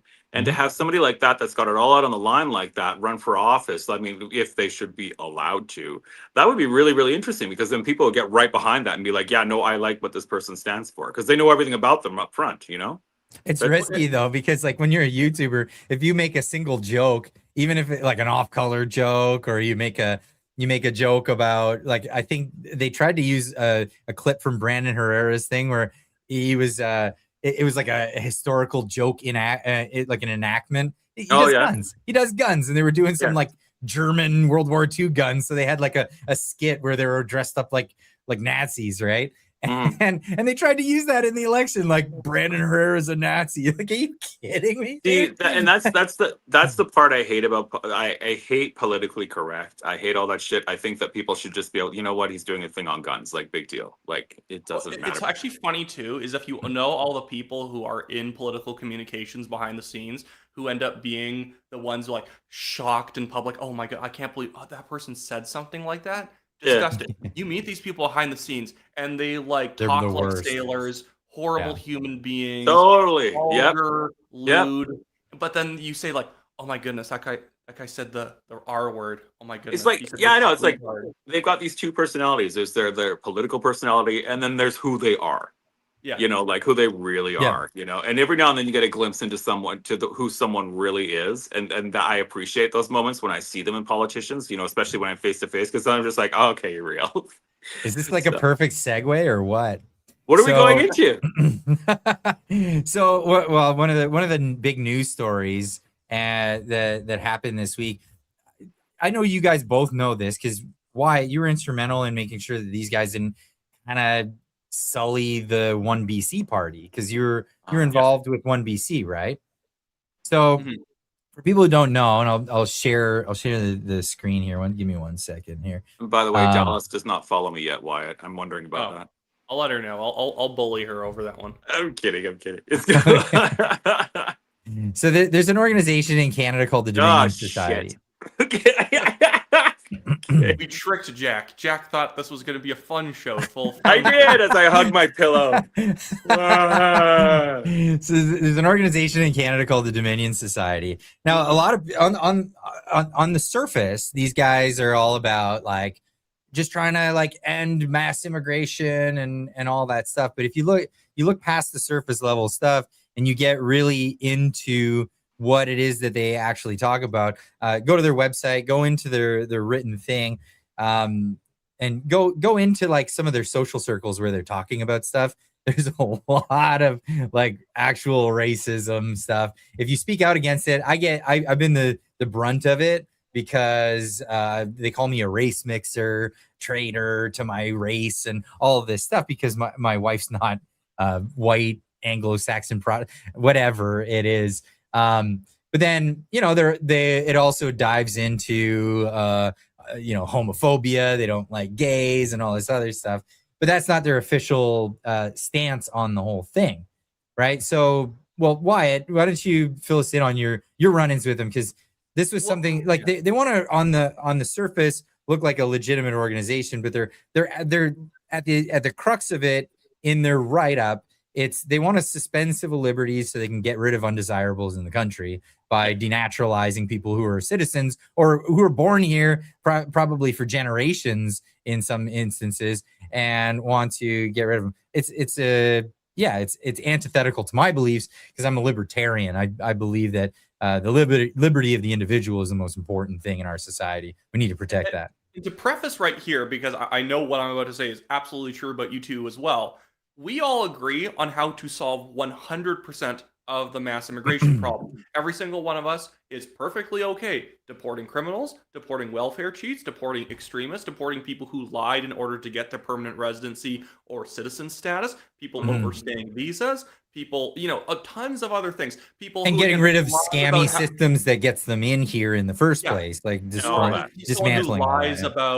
Someone who lies about being able to speak English and they get here and they're living on welfare and going to food banks. I think that they should identify any of those TikTok people who are ripping off food banks and they should deport them. I think food banks, if they get any government support, should require proof of permanent residency, if not citizenship. Because if you're showing up here and you cannot survive, you should go. We should have some sort of values testing to make sure that we don't have Hamas basically importing fighters from Gaza to here. Obviously, we all agree with that. And that would solve 100%. That would all solve 100% of the problem. Lots of people need to leave the country. Here illegally, criminals, welfare cheats, all sorts of things. But then Dominion Society shows up and says, no, you don't actually oppose mass immigration because you don't support remigration, which is like the 150% solution of deport the Browns, basically, is really the mantra of all of it. So I gotta just interrupt for 1 second. So on the idea of remigration, I was born in Canada. I lived in Canada my whole life. I don't qualify for their remigration, to stay in Canada under their remigration thing. So under their thing. And then when I ask them about it, they say, no, of course you could say you're a white guy. And, then it comes down to, it's like, oh, gotcha. Like, cause my mom's Scottish, my dad's American. I was the only one born in Canada in my family. And so I have kind of different rules for the New World, North America, that I would have for Europe, for Africa, for Asia. There are certain countries really like it's saying, hey, England is kind of for English people. France is for French people. Nigeria is for those from Nigeria and whatnot. Every kind of culture needs a bit of a home base. Japan's a great example. Very delicate culture that kind of needs to stay pretty much homogenous because, it can't really survive contact with people who aren't willing to follow the very high level politeness culture and all that stuff. That makes sense. Other countries can follow different things. Europe is a disaster because you can't just import people who are not with the program and who Yes. do not care to carry on your culture. They just will never do it. So a lot of these countries should basically remain 90% plus, 90% at least, people from Well, that part of the world I'm staying absolutely there. in favor of the concept of denaturalizing people who have emigrated, got citizenship, and then you find out that they actually have allegiance to some terrorist organization They're or living things in like Oh, well, that. yeah. or we effectively have evidence. You're living in an enclave in England, and it's some Pakistani enclave. The rape gangs are there. Everyone's living on welfare. You're not Right. really a British citizen. There's nothing about you that screams that you need to stay here at all. I'm perfectly fine with that. North America, I would say, is the values continent. If you have Western values, if you can support yourself, if you are self-sustaining, you can be here. Now, there's Mhm. definitely certain Western cultural aspects that definitely come from Europe, obviously, that kind of need to stay here as a prerequisite. You can't have it overwhelmed by people coming from countries where that's not really the normal operating procedure. People Mm. from any country could potentially become a great Canadian. Obviously, certain countries are going to have a far lower rate of people being able to integrate properly than others. We always have to be realistic about that. But the problem with the Dominion Society is let's bulldoze all of those stipulations and all of those common sense sort of measures on, hey, is this person actually somebody who could be Canadian? They just say, well, that person's brown, so no. And it's like, well, dude, I'd kick out a lot of leftists before I'd kick out like a Indian Christian. Yeah. Yeah. Give me, Clyde, you're opening a wobbly pop, and there's a Caesar on the counter in the kitchen. I need to Go go get get. it. Go Okay. get it. Come right back. Yeah, He's absolutely. asking for like a hall pass or something. I was like, You're do I good. just get up and leave during the conversation? Yeah, Like, just what do walk, I do? just walk out, just walk out. You're I'll be right good. back. Come right back. But yeah, so again, I've read through their works. I've tried to have conversations, and it always ends on collectivism versus individualism, right? So the Western values being the liberty of the individual over the the product of what society or greater good or whatever that happens to be, because that's always vague and it's always arbitrary based on whoever is in power at any given moment, which is why it's unreliable, and we shouldn't recognize that as something that like usurps individual liberty. So yeah, my knee-jerk reaction, my gut tells me, yeah, screw that. No, we can't just from what their website says on what we should do about them. You know what I mean? So it's like they use that verbiage like, what should we do with them then? What we need to do is suspend civil liberties and then have a moment where and then this gets into the vague language where then we can decide who stays and who goes. I'm not cool with that. I'm not all right with that. And not only that, it creates a further erosion of trust in society when decisions like that can be made, can be had, where you could just have like a tribunal on this. Yeah, and by asking for too much to the point where what they're asking for is deeply unethical, what they are effectively doing is making sure no changes happen. Because then leftists, liberals who are in favor of mass immigration can say, hey, so do you agree with us or do you agree with those psychopaths? And then it's like, oh my goodness, so now we're not actually going to fix the problem because these guys get to go around being the albatross around anyone who's like really vocal about cutting down on immigration further, which I absolutely am one of those people who wants immigration cut down severely still and wants a lot of people forced to exit the country because they should not be here for a variety of reasons. But goodness, I'm not going to start being like, you're from that country, get out. It's like, it depends, man. Right. So you had a run in with these guys because they were trying to uh, get a firm hold on the one BC party. Is that They right? do a lot of swarming. They basically try and make themselves seem bigger than they are. And if you're not going to come with them, then you're somehow like out of the conservative right-wing zeitgeist. You're somehow Mhm. not part of the mainstream or what they see as becoming the mainstream. They heavily bought a lot of what they post online. I'll have Daniel Tyree, one of the remaining co-founders of of Dominion Society, he'll reply to me one of my posts criticizing them, and his reply will get like 1,200 likes. But he'll have quote tweeted the exact same thing at me, and quote tweets naturally usually do far better than the reply, and that one only has like 40 likes on it. The funny thing is that these guys who are like, advocating for remigration are some of the biggest users of Pakistani bot farms and Indian bot farms in order to make themselves seem like they might be popular. They're really not.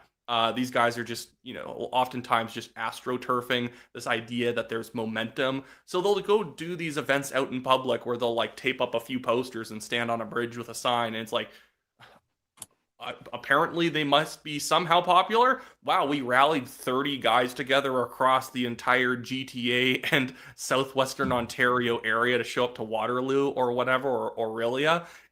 Like, that's the problem. And they'll do some things that I wouldn't disagree with absolutely at all. Like, yeah, don't replace statues, don't rename towns, don't rename monuments because you think the guy's racist and stuff like that. I can get behind that. That's probably one of their more soft ways of marketing themselves, of standing up for Canadian heritage, although I don't think that there's that many people lacking in the conservative movement who wouldn't already be agreeing with those things. And at the town halls where these guys are coming out and saying that you shouldn't remove that statue or the statue, usually there's a lot of other people already saying these things. I'm not trying to belittle their efforts, but when you actually look at them, what they wanted to do with 1BC is try and get you on board their movement, not because it's going to make you popular, but just because they need to almost cannibalize other people's organizations, other people's platforms in order to plug their own thing. Be able to scrape some people out of your audience into their audience, even though it's actually probably going to damage you in the long run. And they are openly willing to lie about what they believe. I remember when Daniel Tyree went on Candace Malcolm's show on Juno News, it's really kind of softened what he believes. He frankly sounded like me. Deport criminals, deport fake students, fake refugees, deport people who are welfare cheats, all that stuff. Super simple, very mainstream. Everyone would agree with my platform points on that. But Daniel goes on and says what I would say, and then he never really defines, well, what is a heritage Canadian, and should people who are not heritage Canadians go? Candace even tried to bring that stuff up, and he's like, that's complicated. Then he moved on, and it's like, that's the problem. These guys are absolutely willing to just fudge what they believe in order to get buy-in from mainstream conservatives, which I always find is like a really big tell about an organization when they can't tell you exactly what they believe point blank every single time you ask. It depends on the audience what they say. So what is a heritage Canadian? What is that term? The idea that you have to have come from like a background that's Irish, Scottish, English, French, or you're not allowed to be here. Basically, all those people. What about Italians or Polish or the later immigrants that came like in the 70s that everybody hated for a long time, and then now are Canadians and are mixed and melted with right? That's the super ironic part, because those people are never called to leave. But even though the definition of heritage Canadian doesn't include those people who are Italian or Greek or Czechoslovakian or whatever, it doesn't include any of those other Eastern Europe. It kind of sometimes includes Ukrainians and stuff because of like the 19aughts and 1910s and whatnot. But that's the funny thing, is that they define it like really narrowly as like these groups who founded Canada. But when it gets to their remigration agenda, it's like, yeah, we'll throw the color swatch up to your face and we'll figure it out. that's why it struck my radar, because at first, I heard these ideas. I was like, yeah, I don't know if I get on board with that. Like, I'm just not cool with that. And so the response to that was what really put this on my radar. Because instead of me just, because I just said, I'm not cool with this, I don't like that idea. And normally, you and I, or you, Jack, you and I will talk about a thing. You and I, Wyatt, we'll talk about a thing, and I'll just say, yeah, I don't know if I agree with you on that. You don't immediately just attack me and start throwing epithets at me. No. This group, they immediately threw out, well, that's because you're a damn race mixer. And and I'm like, holy crap. See, and that's the extremist part, right? Like, that's the extremist part that's everywhere. It just so happens to be a very organized section of it right there. But you see the extremism everywhere. when Wyatt says something to someone else, or when you say something to someone else, or when I say something, like the extremist part comes out of it. So that's why when you look at this Dominion Society and all that, and it's and Daniel, is that his name? I've never interacted with him, so. Oh, Yeah, Daniel Tyree. and here's another thing is I find that the funny thing is that their supporters will say all these horrible things to you, and you know that they are supporters because they are constantly sometimes retweeted by the Dominion organizing group. They'll like promote some of these people, and they'll say Yeah. horrible things about you, or they'll say horrible things to you. They never acknowledge those people said it. They usually stay, people like Daniel Tyre will mostly try and stay prim and proper on the surface. Even these days, they pretend that they're not associated with the Second Sons that Jeremy McKenzie runs. Yeah, Even though yeah. They got the same Tyre logo. kept calling them patriots and retweeting them for quite a while there. Right. Dominion Society is like the suits and ties version of the Alcoholics Second Sons group. It reminds me a lot of the NDP. Well, they call you names, but then, oh, no, I didn't hear that. Didn't hear it. Well, they have all the. It's like, Janice Irwin will associate herself with the type of crazy people who are just saying the most horrible things on social media. All the Antifa anonymous accounts. Yeah. She will sometimes retweet and share things that they're saying, but just the neutral, more mainstream stuff. She knows exactly what these people do, but she's willing to associate them when they're being nice. Yeah. She knows full well. She's full of shit. Like, sorry, and I saw something in the chat. Yes, this Caesar is very strong. She's full of it. Like when they do shit like that, right? Because they know exactly what they're doing. They're just fucking full of shit. Okay, I'll take a break for a couple of chats here. Myron Ends for 20 says, not allowed to say anything honestly, sadly, but you need to speak honestly. That's what democracy is about. Yeah, absolutely.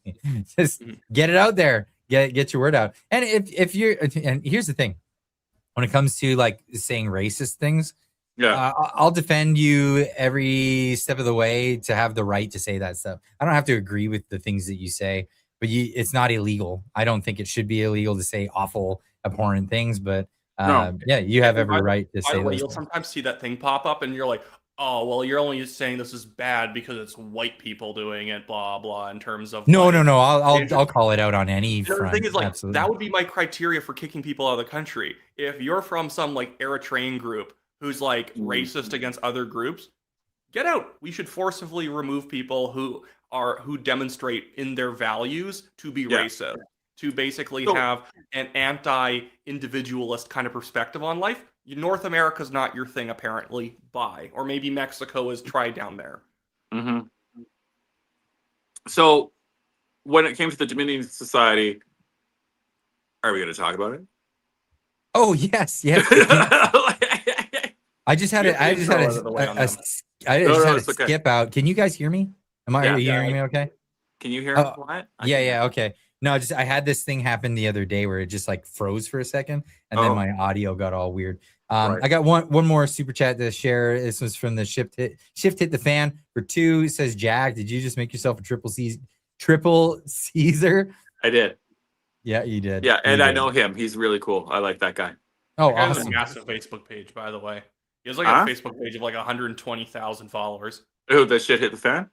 Yeah, the shit. Yeah, he's amazing. Oh, dude, I need to follow that. No, he's really good. He's on Instagram as well. And like, I like him. Yeah. Oh, yeah. Remind me to go check that out after, because you won't do it. Awesome. You forget everything, Clyde. That's why we're supposed to remind him.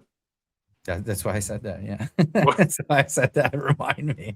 Okay, so we've all had our ins and outs with this Dominion Society, but one person in particular that's attacked me quite a few times was one of the founders, Greg Wycliffe. And he's come after me several times for not being conservative enough. I don't know, like, well, I'm just not his brand of conservatism or whatever. I'm a libertarian. If you don't like that, I mean, you just don't like it. But he called me a subversive conservative at a point, and all these other things. Video. His first subversive conservative episode was on yours truly, and he accused me of not opposing mass immigration. Because all these people do is lie. If you don't agree with them 100%, no, you're actually secretly a liberal who's part of the Centurion Project or whatever. It's like, or the Century Initiative, like. It sounds so familiar to the leftist playbook. It just sounds so familiar to that. So anyway. Well, it does. It absolutely does. So, well, they had a little turmoil in their organization. So the guy that we were talking about, he got kicked out. He got kicked out of the organization just the other day, and this is why it's even news. So the statement here is a statement from the board of directors. On Sunday evening, we became aware of a situation involving one of our directors. Since then, we've worked to address the matter in a manner consistent with our principles, our bylaws, and our responsibility to the organization and its members. Effective immediately, Greg Wycliffe has resigned from the board of directors of the Dominion Society. We're pleased to announce that Matthew Baker, one of the most dedicated and promising organizers, has been appointed to fill the vacancy. We would like to thank Mr. Wycliffe for his hard work and his commitment throughout our inaugural year. His contributions were instrumental in helping build the Dominion Society from the ground up, and we are grateful for the time and energy he invested in our mission. We wish him the very best in his future endeavors and are confident he will continue to be a strong voice in Canadian public life. Our focus remains firmly on the mission of Dominion Society and the work that lies ahead. We are continuing to grow and strengthen our organization and build for the future. Long live Canada is the statement here. He then posted on his own page here. I resigned from my position at the Dominion Society of Canada. I was honored to be a part of this launch in its first year of operations. A lot of our impressive people are involved, and it's a very bright future ahead of it. I may address other stuff at some point, but it looks like everyone's having too much fun, and I won't interrupt a good time. What a nationalist does today to help our future is what's most important. Long live the Dominion. And this is in So is that because of can I say his name on here? The YouTuber? Which YouTuber? What? The one that blew it up. Yeah, Mario blew it up. Yeah. Mario Zelaya blew it up. Yeah, Mario blew it up. And so all this happened and all that. And then I'm just okay. But I was really shocked at one thing that I just went right over my head and I never clued into it at all. Maybe I just didn't pay enough attention. So not a big deal. Just I was kind of shocked, broken, dude. I was like, what sort of subject matter expert didn't even know somehow? I didn't know. I didn't know at all. I just assumed he was a great big asshole, and that was it. Maybe like the constant muscle shirts at their events and being like the only guy wearing muscle shirts. I didn't get it. I just thought, okay, he's playing into the whole, wife beater. I'm a redneck. I thought he was playing into that whole. I didn't know he was gayer than Christmas. Like, what the fuck? Like, I'm sorry. Not that there's anything wrong with that, and I should know. Yeah, you bigot. I know, right? I'm going to change the name of my channel, by the way, to Gayer Than Christmas with Jack Decker. Yeah. Yeah. So anyway, go on. I got to find this thing now because I don't. You're looking for the picture? Are you trying to find the compilation of all this stuff? I liked how like the day after or the day they got rid of him, or he stepped down or whatever. Yeah. They started doing like the Stalin thing of like basically erasing him from photos where at their last event, suddenly all of the photos they posted only had Daniel Tyree and the other guy in it, which made me feel like at their weekend event, they knew this thing was probably going to come to a head. So they're like, hey, Greg, can you get out of that? No reason, Greg. Can you just kind of slide out of that photo? We just want it to be Daniel and the other guy for now. Don't worry, you'll be included later. And then they like took a bunch of photos and they just started doing like the whole Long Live Canada post with just Daniel and the other kid standing next to each other. Okay, let me make this make sense for people that are watching. So this is the Mario Zelaya video that we're talking about. So Mario Zelaya, new Dominion Society member, wants me deported. So they've been asking for Mario Zelaya to be deported because I don't know, he's not white enough, or I don't know, he's not Canadian enough, or something like that. Or something. That's why I think. Oh, is that why? Okay. No, he's been in Canada forever. Mario's been here forever. Yeah, he's a literal citizen. It's stupid. Yeah, it's like when they go after people like they went after Mario because he's Venezuelan. Well, yeah, but he's been in Canada forever. Like, it's like when they go after other people like Berta, then they say that he's from Ontario, and he's like whenever they go after Pierre Poilievre's wife. Oh, and it's like God, right? Daniel Tyree, his dad's Jamaican. I don't care about that, but his own followers apparently should be rioting over it because they'll riot over Mario Zelaya being a citizen. I know, Let's right? hear what Mario had to say Sorry. here.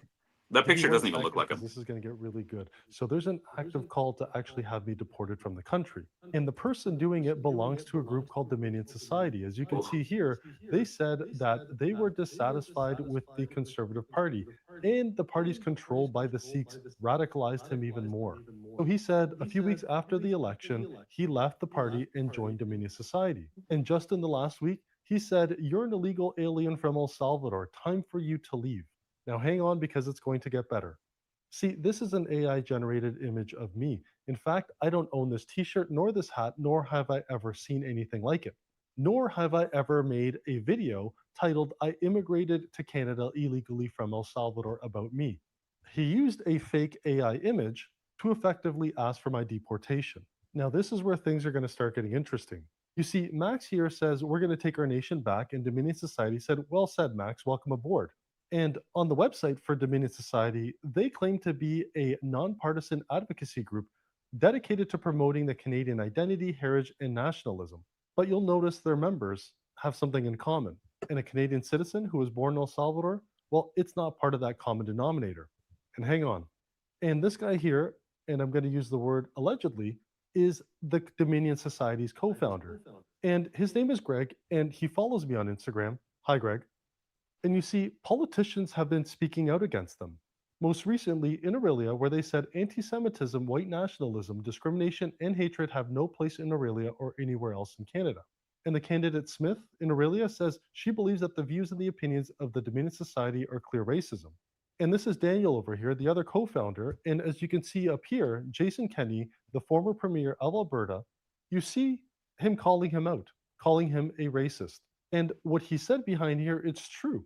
They're calling for mass deportations of people who are lawfully here in Canada, including Canadian citizens like myself, who have actually been Canadian citizens for longer than these kids have been alive. But listen to Greg and his songs and what he likes to sing about.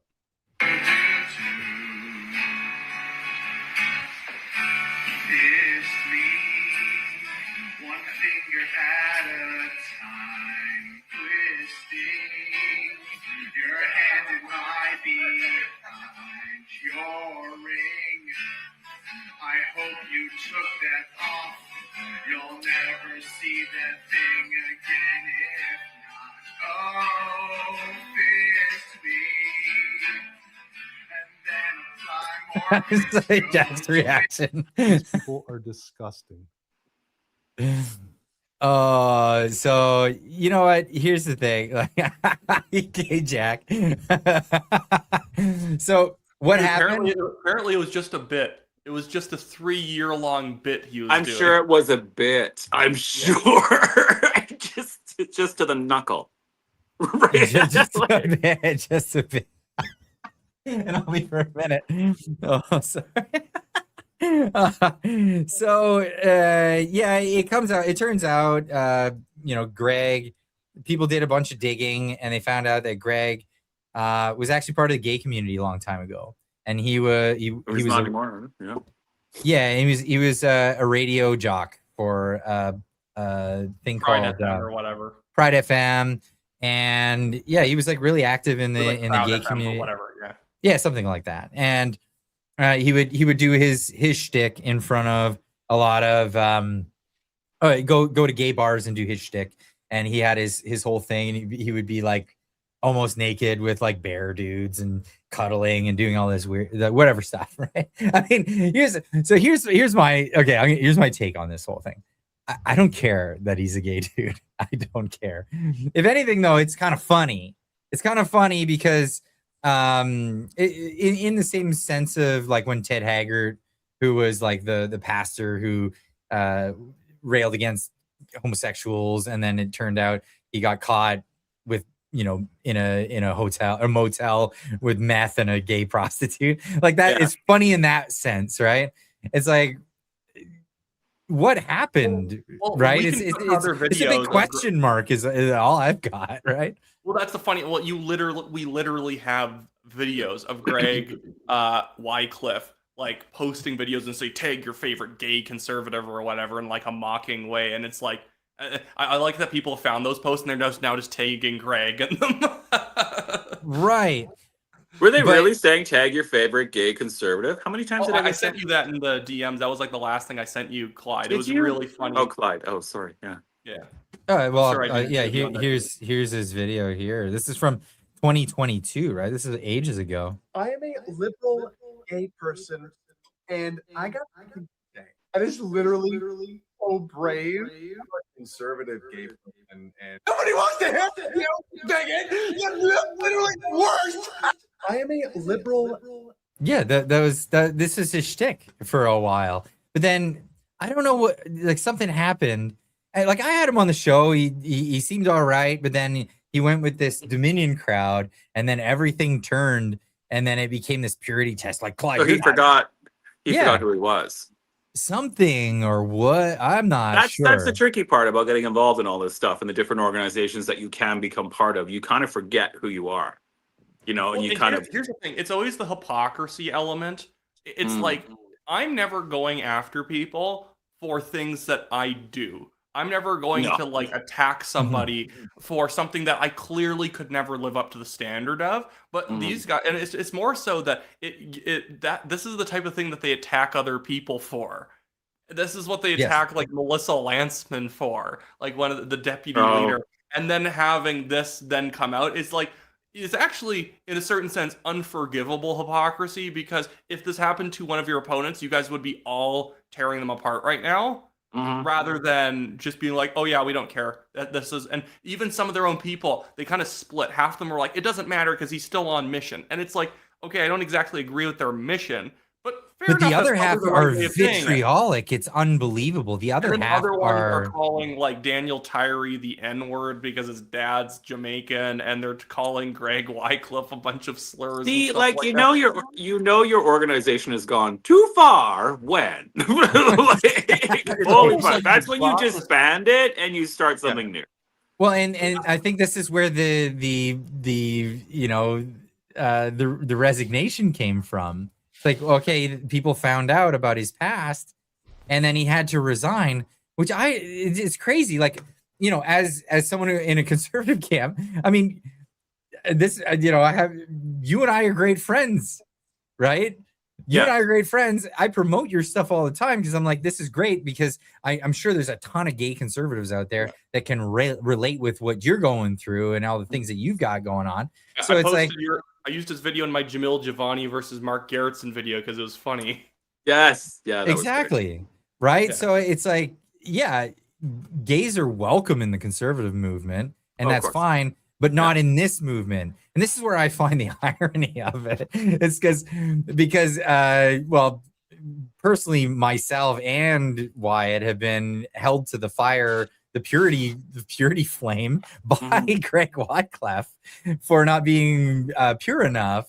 But then he wasn't pure enough for the gaggle of people that he hung out with in this organization, and in so much that he had to resign at the end of it. That's really, it's sad.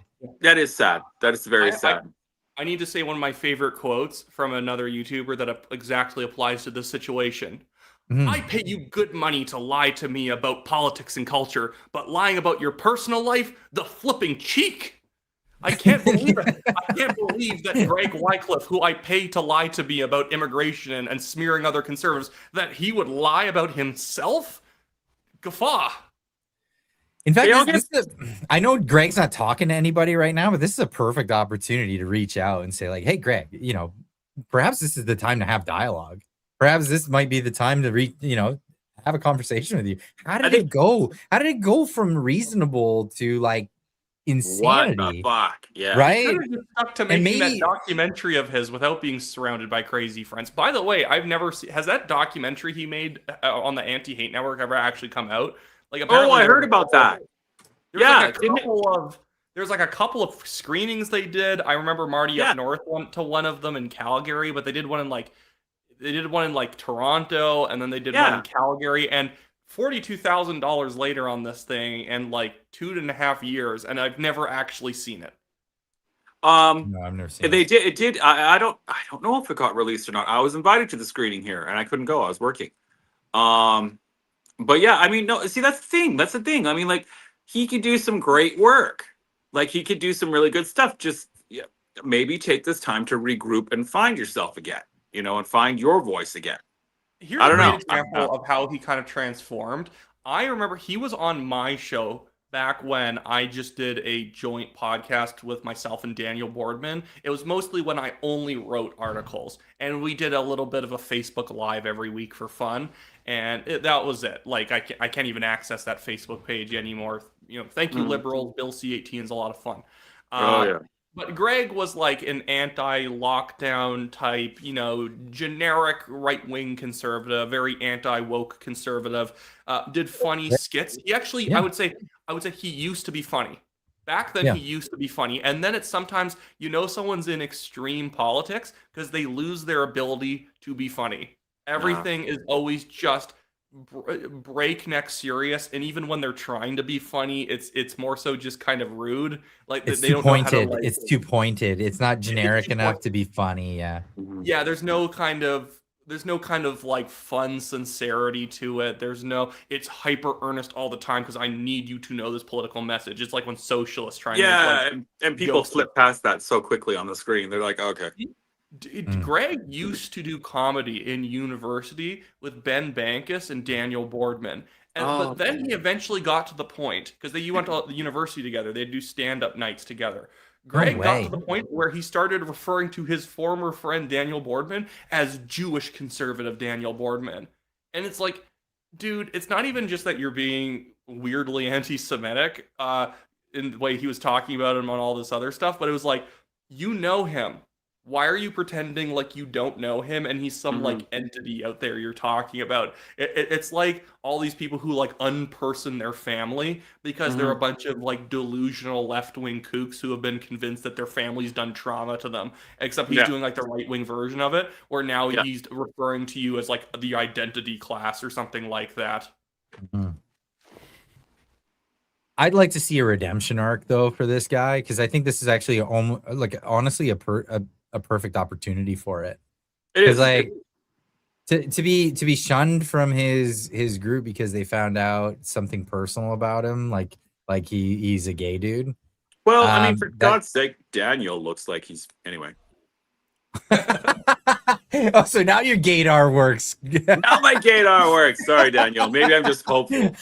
I want the redemption arc, but I still find the jokes funny. Like, I'm imagining this whole scenario where they didn't know, but they're like, well, now it makes sense of why Greg wanted to rub the muscles of all the new recruits before we let them in. Well, see,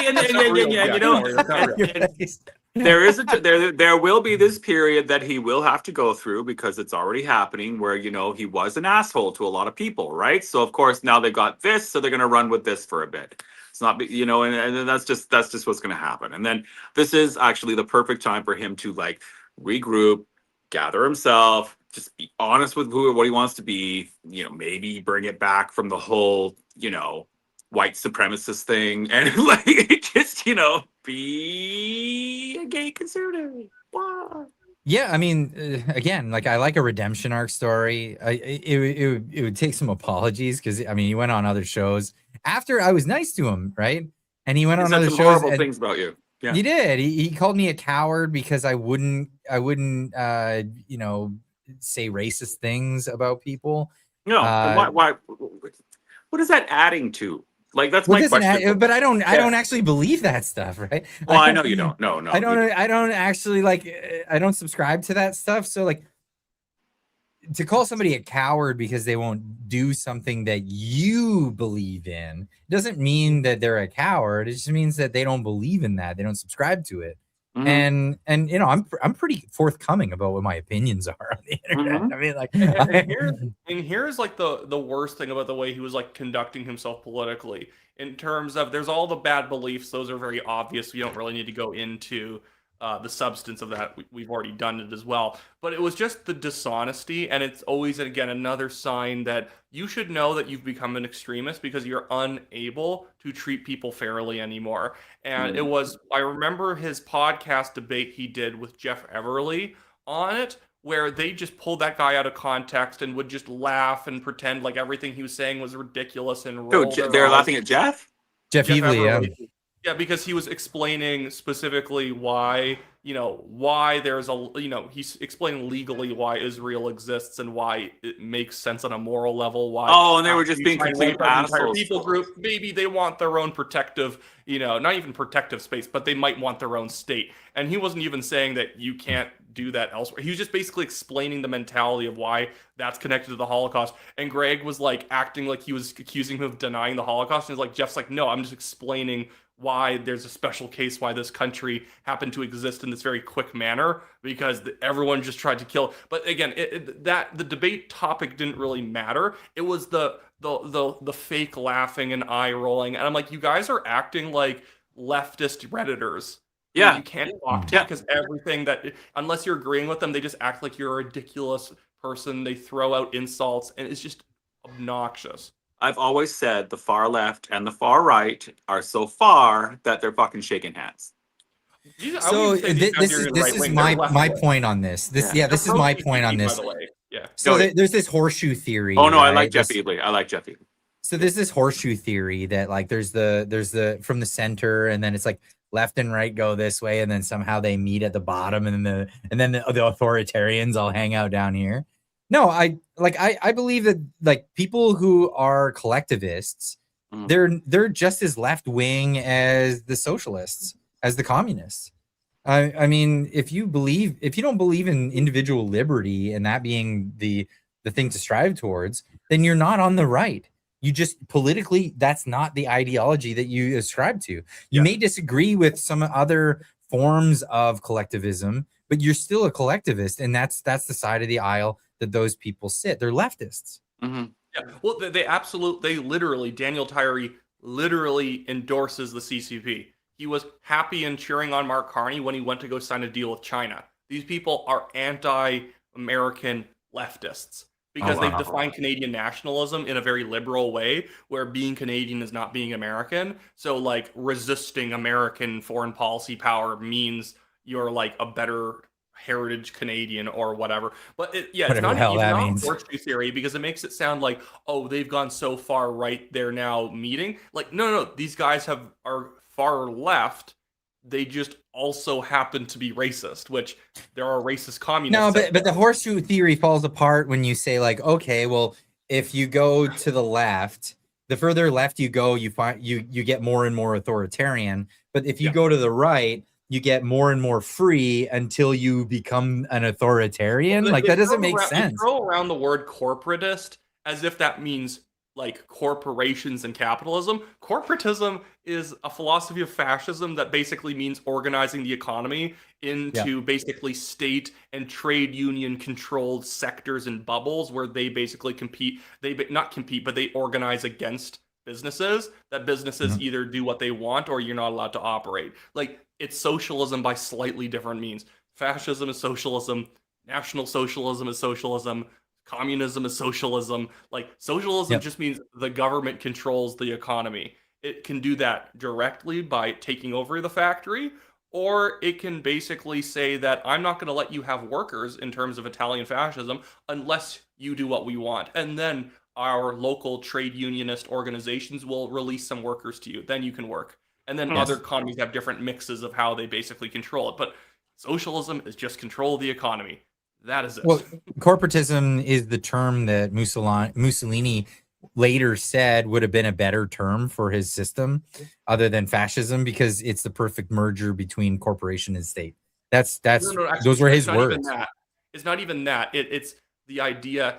He said corporations because it's supposed to be like a core from the military. The whole idea is that sometimes the mistranslation makes it sound like he's saying something else. His whole idea is that he was going to have 10 cores control the economy, which were going to be like, the transportation sector was going to be run by the fascist black shirt trade union and the state, and they were going to form a corporation that kind of ran that economy. So everything could be run by 10 corporations, but corporation today means something completely different. Corporation is a publicly traded company and whatnot, where many people can have ownership. Their version of a corporation was this mix of fascist black shirt trade unions working in tandem with state power to then basically control a specific sector through their collective bargaining against businesses.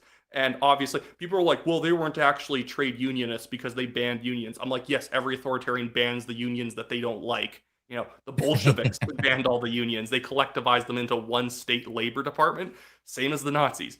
The Italians, what they did, the fascists, is that they basically banned all non-black shirt trade unions, and then those trade unions acted like their enforcer thugs who would like break up businesses that weren't only using their labor. Wow. Okay, you gave me an entirely new understanding of how that worked. Under Hitler's system, it was basically like a facade of private ownership. Under Hitler's system, it was like you own what you have, like what came before his government. But then they basically tell you how you're going to operate your business, and if you don't like that, they just take it from you. The guy who owned the Junkers airplane factory was literally frog marched out of his business in 1934 because he didn't want to take part in military rearmament, and then he was replaced by literally a commissar because they actually had commissars in Nazi Germany as well. You know, effectively, they literally, if you were wanting to build a typewriter in Nazi Germany, you'd have to tell them what you want to build.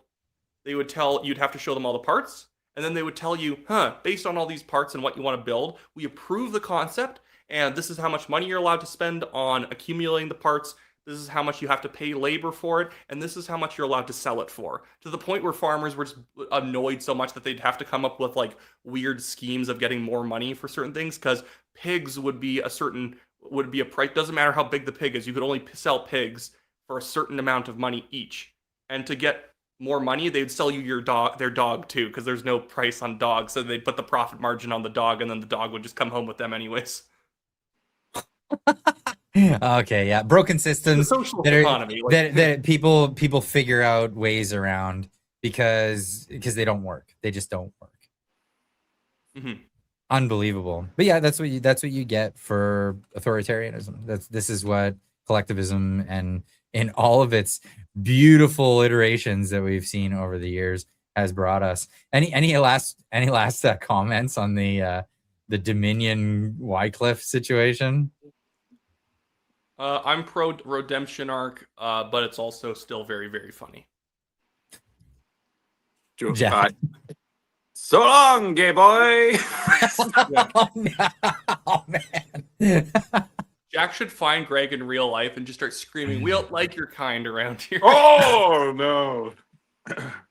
Oh, no. I could never. No. That's really bad. Yeah, I'm with you. I think pro redemption arc, but like, dude's gonna need some serious therapy, like just scapegoating and using that kind of way of like dealing with real societal problems is not a great way. It's not a great way. And by the way, I actually am the type of person in a situation like this. I don't need the person to run around apologize to get everyone they wronged.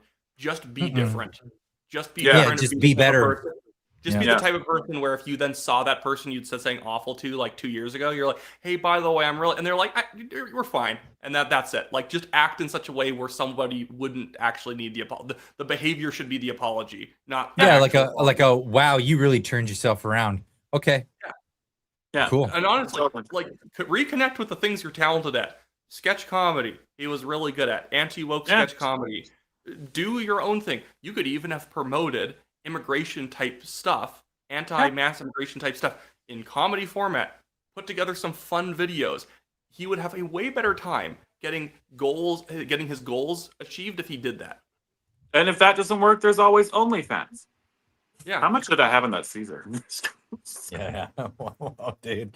All right, we're gonna move away from that one. Where I missed a bunch of these. Okay, here we are. Mechanics jumped in for $10. He says the thing about Second Sons and Dominion Society is are they necessary? why are they not allowed to do what they do when non-Canadians are doing the same? What? Now, I know what that person's saying is that uh, basically saying that why are they necessary as a formalized group when other groups, like let's say people from, I would just say Eritrea because I always remember the street fight that ended up happening in Northeast Calgary. Oh, People, like, beating right. on each other with like poles, and they're like it was two groups both from Eritrea, but like from like slightly different communities, and they're basically saying, well, because these people collectivize and they act as a collective. Well, why should Dominion society even have to exist? Shouldn't white communities or maybe certain different sub communities of like Greeks or Hungarians or whatever, why shouldn't we just act like this already? And I would say that it's the reverse problem. People shouldn't be acting like this, and we should be making sure people don't stay in Canada if they do act like this. So I don't Yeah, think but it's when it comes to necessary. Canadian citizens, so like or American citizens in the I'm a firm believer in the First Amendment, and there's no but. There's no but to that. And the problem, that arises, and people see it as a problem. I see it as a feature of the system. You're gonna hear shit that you don't like. You're gonna hear stuff that you don't like, you don't agree with, but those people have a right to say it. So even if it's abhorrent and awful, I'll stand up for everybody's right to say the shit that they say. Absolutely. And I Now, have no problem with them that being able being to said, exist. They're allowed to. if you just immigrated here and you're like, "Death to America," get the fuck out of here. Like, go. You're not here. Not here. Go do that And in I'm whatever saying that backwards place you're from. we should have a societal expectation that's very aggressive and basically not wanting to have anything to do with the community and even publicly shaming groups of people if they are going around picking street fights with other people from slightly different communities from back home. That is Yeah. unacceptable. And I Yeah, think that absolutely. more politicians, more leaders should publicly shame stuff like that. If that happens, we don't just create like, oh, well, what a weird crime story. A bunch of random people from like that North African place just beating each other on the street with 2x4s because they didn't agree on some like political issue back home. It's like, nope. I think that more people need to be kind of publicly in a social way kind of called on the carpet a bit. I don't think that we would want, let's have our own version of that running around, trying like, flexing our muscles and whatnot. I don't think the muscle flexing way is the actual way of getting to the healthier society. It's pushing out the people No, who but act this way who should not be here. here's a I perfect think it's example that's happened all throughout America, all through the 90s and 80s when I was growing up. You hear about the neo-Nazis in America going out and doing their parade or whatever, and it'd be 12 dumpty looking people showing up doing their thing, and everybody going like, "You're idiots," driving by. Yeah. You guys are a bunch of retards, and that's it. That's what they get. They get ostracized by the people that for the stupid things that they're doing, and then that's it. They have every right to do it.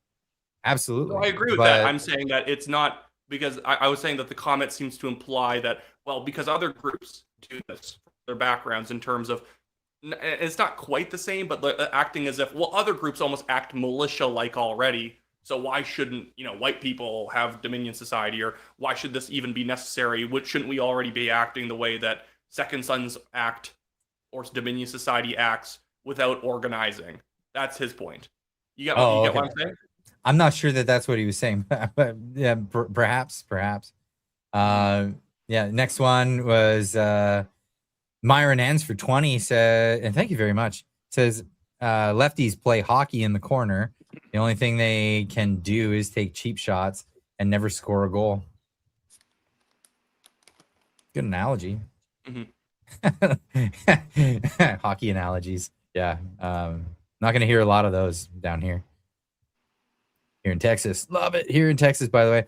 The shift has hit the fan for 2 says, love you guys. Fist bumps. Yeah. If you got a Facebook page, I'll encourage anyone who's on Facebook, go over to that Facebook page. Shift hits the fan. Do us a favor. I have a Facebook page as well. Share this stuff on your Facebook page. I'll go join and become a member of your Facebook page. That's awesome. And Instagram, Clyde. Instagram. He's on Instagram. I don't do much on Instagram. You really probably should. You're in the US now. Okay. Yeah, maybe I'll get on that. I'll get on that. Cool. Is Greg's gonna have? Greg. Blah. Clyde has to embrace TikTok now that he's in the United States and he can make money on it. No. Yeah. He's Yeah, not a CCP anymore. And then everyone's gonna be able. You're Clyde. You're even more of a shill now. You're making money doing what you do. They're all making money in the U.S. We're not. That's the crazy part. Is there more questions from the audience? Yeah, absolutely. We got Church of Hurts for 2 says, "Is that Zelensky on the piano?" I think you're talking about Wyclef doing his Wyclef thing. Oh. So Zelensky, did you see the Zelensky thing where he had his like piano and he drops drawers and it looks like he's playing the piano? Oh yeah, ding dong. Ding. Yeah. That's the thing. We got Gen X with 250 joules, and there's a laughing disco. I don't know. This is a new thing. The joules thing. No, is that on Facebook? Yeah, or something. I don't know. Oh, I thought it was on YouTube. I think YouTube rolled out the joules. Oh, okay. Yeah, it's showing YouTube. So yeah, they've got a new thing. I'm probably not seeing it because it's probably an overlay on the actual like YouTube side if you're like watching on YouTube. So I probably didn't notice this stuff. That's right. Church of Hurts, 250 joules, and another laughing disco. We've got Kelly Harris for $10. Thank you so much. Says, "Hey Jack, which episode of Golden Girls are you watching?" Is it playing right now, Jack? Are you playing the Golden Girls in the background? You are. Oh my goodness. You can see it in the reflection. Oh, that's so funny. This is the episode where it's Sophia's big day out, but before that was the episode where Sophia and Blanche were dating the same old guy that was on a cigar box, and they compete against each other, and Sophia tells Blanche to beat it, you 50-year-old mattress. So it's really funny. Yeah. 50-year-old, they were golden and they're 50? Yeah. Wow. You I thought they were always older on that show. Well, on this show, Blanche was in her 50s. Rose and you guys are going to talk about Golden Girls for a second. Oh my goodness. Rose and Dorothy were in their 60s, and Sophia, she was like in her 80s. Like, you know, that's the ages they were playing. In real life, they were a little bit younger than their characters. So, especially Estelle Getty, she was much younger than her character, which is weird that she died first. Oh, poor soul. Yeah. Yeah, well, there's that. Now we know a little bit more about the Golden Girls. Which you probably didn't need to know. But what a nice segue from Greg Wyclef. Yeah, there you go. Laney 33 for $5 says, "Good panel tonight, Clyde, Wyatt, and Jack. Congratulations on your move to Texas, Clyde. Have a fantastic weekend, everyone. Cheers." Cheers. Absolutely. With my beautiful styrofoam cup, because freedom, and plastic straw. I'm absolutely enjoying that. You have a plastic straw and a styrofoam cup. You know it. I went to drink my Slurpee yesterday, and the straw melted. Do you know what a paper Slurpee tastes like? Like, it's just freaking probably awful. Yeah, probably awful. Yeah. No, I got these. They're. Where did you get a styrofoam cup from? I have this thing whenever I get home with like a travel like beverage container, I always pour it into another container once I get home. I pour it into a glass or a coffee cup if it's coffee. Clyde, don't have to when you got these. Show that somebody said they all died, didn't they? Yes, all the Golden Girls died. And hi, Scotty, I see you. Yeah, what is cowboys. That? Oh, I thought it was unicorns, and I'm like, you homo. Like.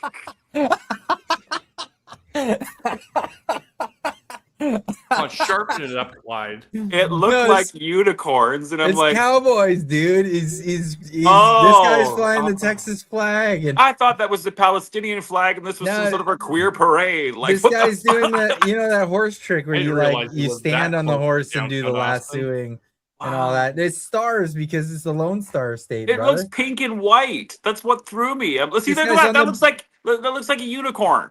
He's on the bucking bronco, brother. I can't see. I'm not wearing my glasses. Oh, I got You were these. thinking, you were thinking that this was going to be like another Calgary gay wrestler bus kind I of a did, thing. yeah. Yeah, and there, someone was putting something suspect on Clyde's cup. Yeah, exactly. Like somebody in the missionary position. Like, You know, what the hell's happening? I'm tempted to make a series, a Clyde Do Something series of styrofoam cups with lids and plastic straws. Can you with send like me some plastic straws, please? I'm Clyde so Do tired of Something them. series, and then ship them to Canada for Canadians. Because I don't think there's nothing against like buying it. You Yeah. just can't get it at a restaurant or anything like that. But Chick-fil-A is the best because they serve all the drinks like this. You know I go to what? I've Chick-fil-A here. I've never liked Chick-fil-A that much, and I'm even Oh, in I Montana. hate you now. I'm in I'm Montana gonna right kick him now. out of the show now. Should I kick him I out? I'm in love Montana. Chick-fil-A. I'm in Montana. I could go see it right now. And You're in Montana right now? Yeah, and I know, you know what? I'm just over it. I'm just over it. The Chick-fil-A. I'm over it. I love it. I just had it last night for dinner. No, what I Okay. don't like. I don't like waffle fries. I love those fries. Those fries are amazing. And so are the milkshakes. And then I had the Cobb salad.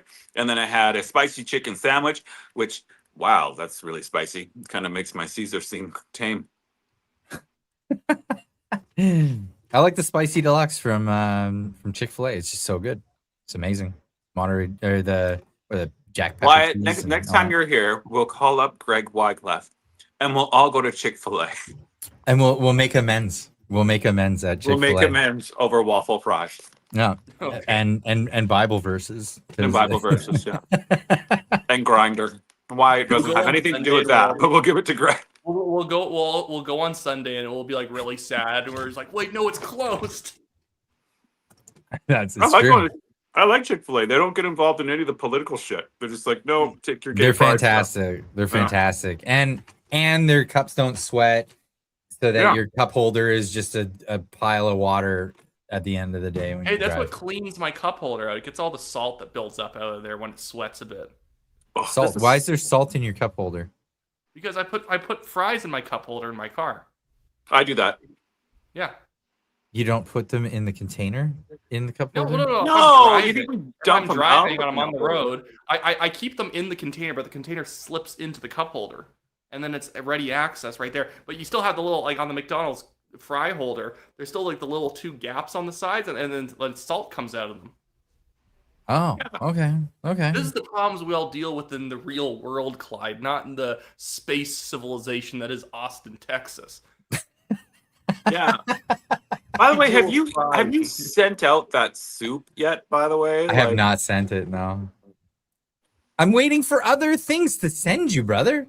Well, then go back to the store and pick up the Campbell's mushroom with herb soup and send that along with it. That'd be You know, Okay, I I will. literally, Jack, I could literally go get you it faster. I'm near like Dude. Whitefish, Montana. I can Give just me, drive give it me up. one sec. Clyde, show them what they. Oh no, you can't run away. I'll go get it. Oh, I'm not running away.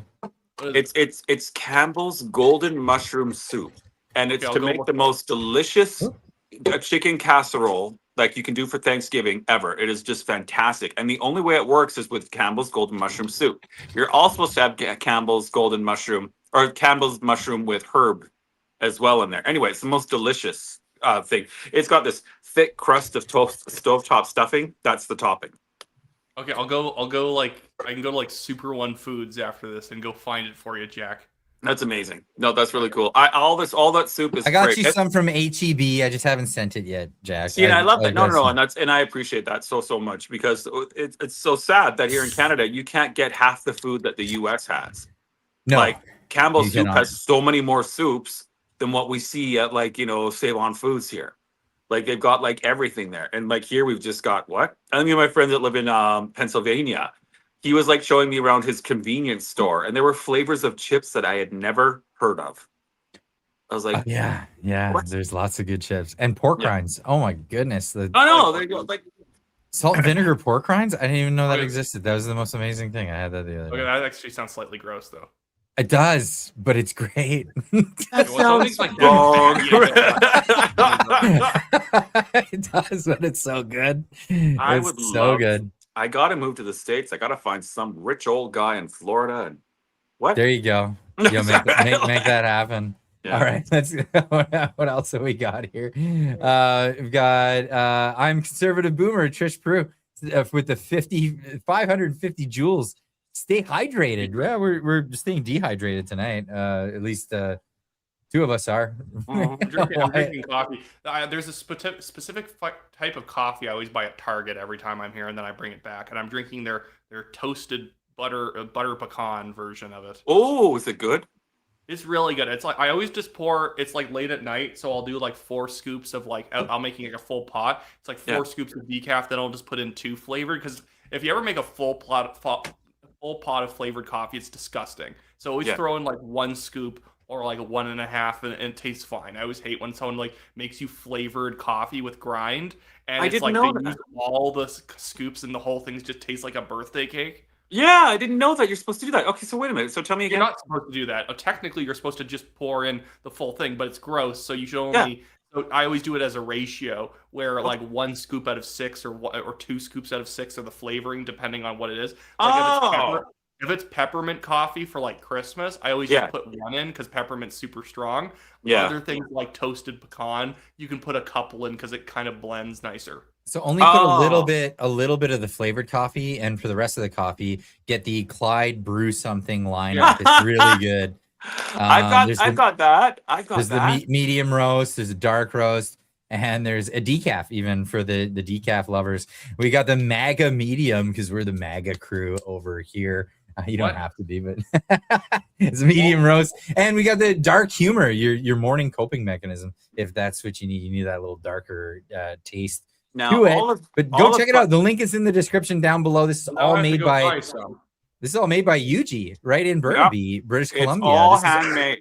Small batch roasted to order. So when you order it, you're not getting something that's been sitting on a shelf for 6 months or something like that. You're getting it's amazing. It's amazing. It's gassing off when it comes to you. I like the idea that you're the trader who is still selling Canadian products and creating Canadian jobs. Yes, I am. I am going to be making American products for Americans, so that like the American side, they get American products and the Canadian side gets Canadian products. Mm-hmm. We're going to use that. We're going to use like the magic of the internet, and your VPN might screw that up. So when you buy the products, make sure you're on the Canadian site. But like even in America, Iowa's Canadian shirts available on the Amazon store. You can save some money if you go to the Amazon store. The link is in the description. I love how this has become an infomercial. Absolutely, dude. Because I mean, these are beautiful. Look at these shirts. He's gonna bring out his Clyde chop something, and it's just gonna be a slap chop or something. You have to. You have a whole lineup of stuff. It'd be like when you go to HEB and it's just like everything's Texas.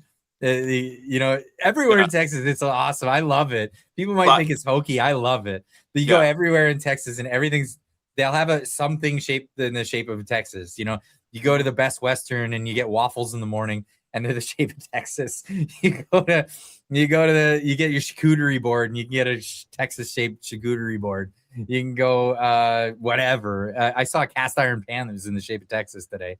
I love it. I just think it's awesome. I'm going to move to Saskatchewan and make everything Saskatchewan shaped at my stores. Flat? Rectangle? Yeah, flat rectangles.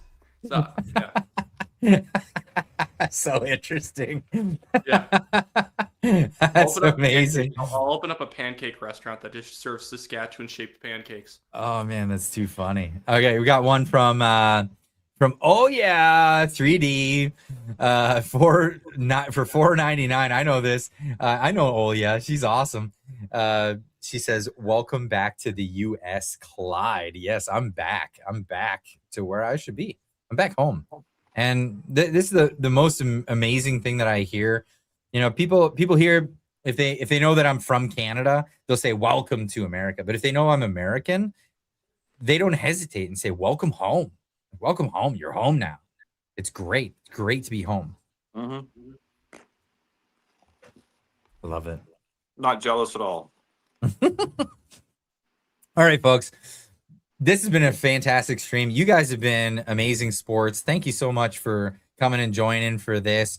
Anybody else that wants to chat later in the Discord, we'll put up a link in the chat. I think I've got the link. I'll just put that in there right now. So anybody who's interested in that, head on over to the Discord. If you don't know what Discord is, it's just another social media platform, but it's really good for voice and video. So head on over there. Some of us will be over there. I know I will be. Maybe these guys, I don't know. It's up to them. And a bunch of other people from the community. So head on over there, enjoy that. If we don't see you there, we'll see you on Monday morning. Pay attention over the weekend. There'll be a bunch of shorts coming out and a lot of other cool videos. So we'll see you guys there. Plugs at the end. Wyatt, where can people find you? The National Telegraph on YouTube, or just search my name. And then if you live in the city of Calgary and you're in the Southwest, you might be in the riding I'm running in for the UCP nomination. It's Calgary Curry. So if you just go to my website, WyattClaypool.com, you can go find it there. Pretty easy to look up, WyattClaypool.com.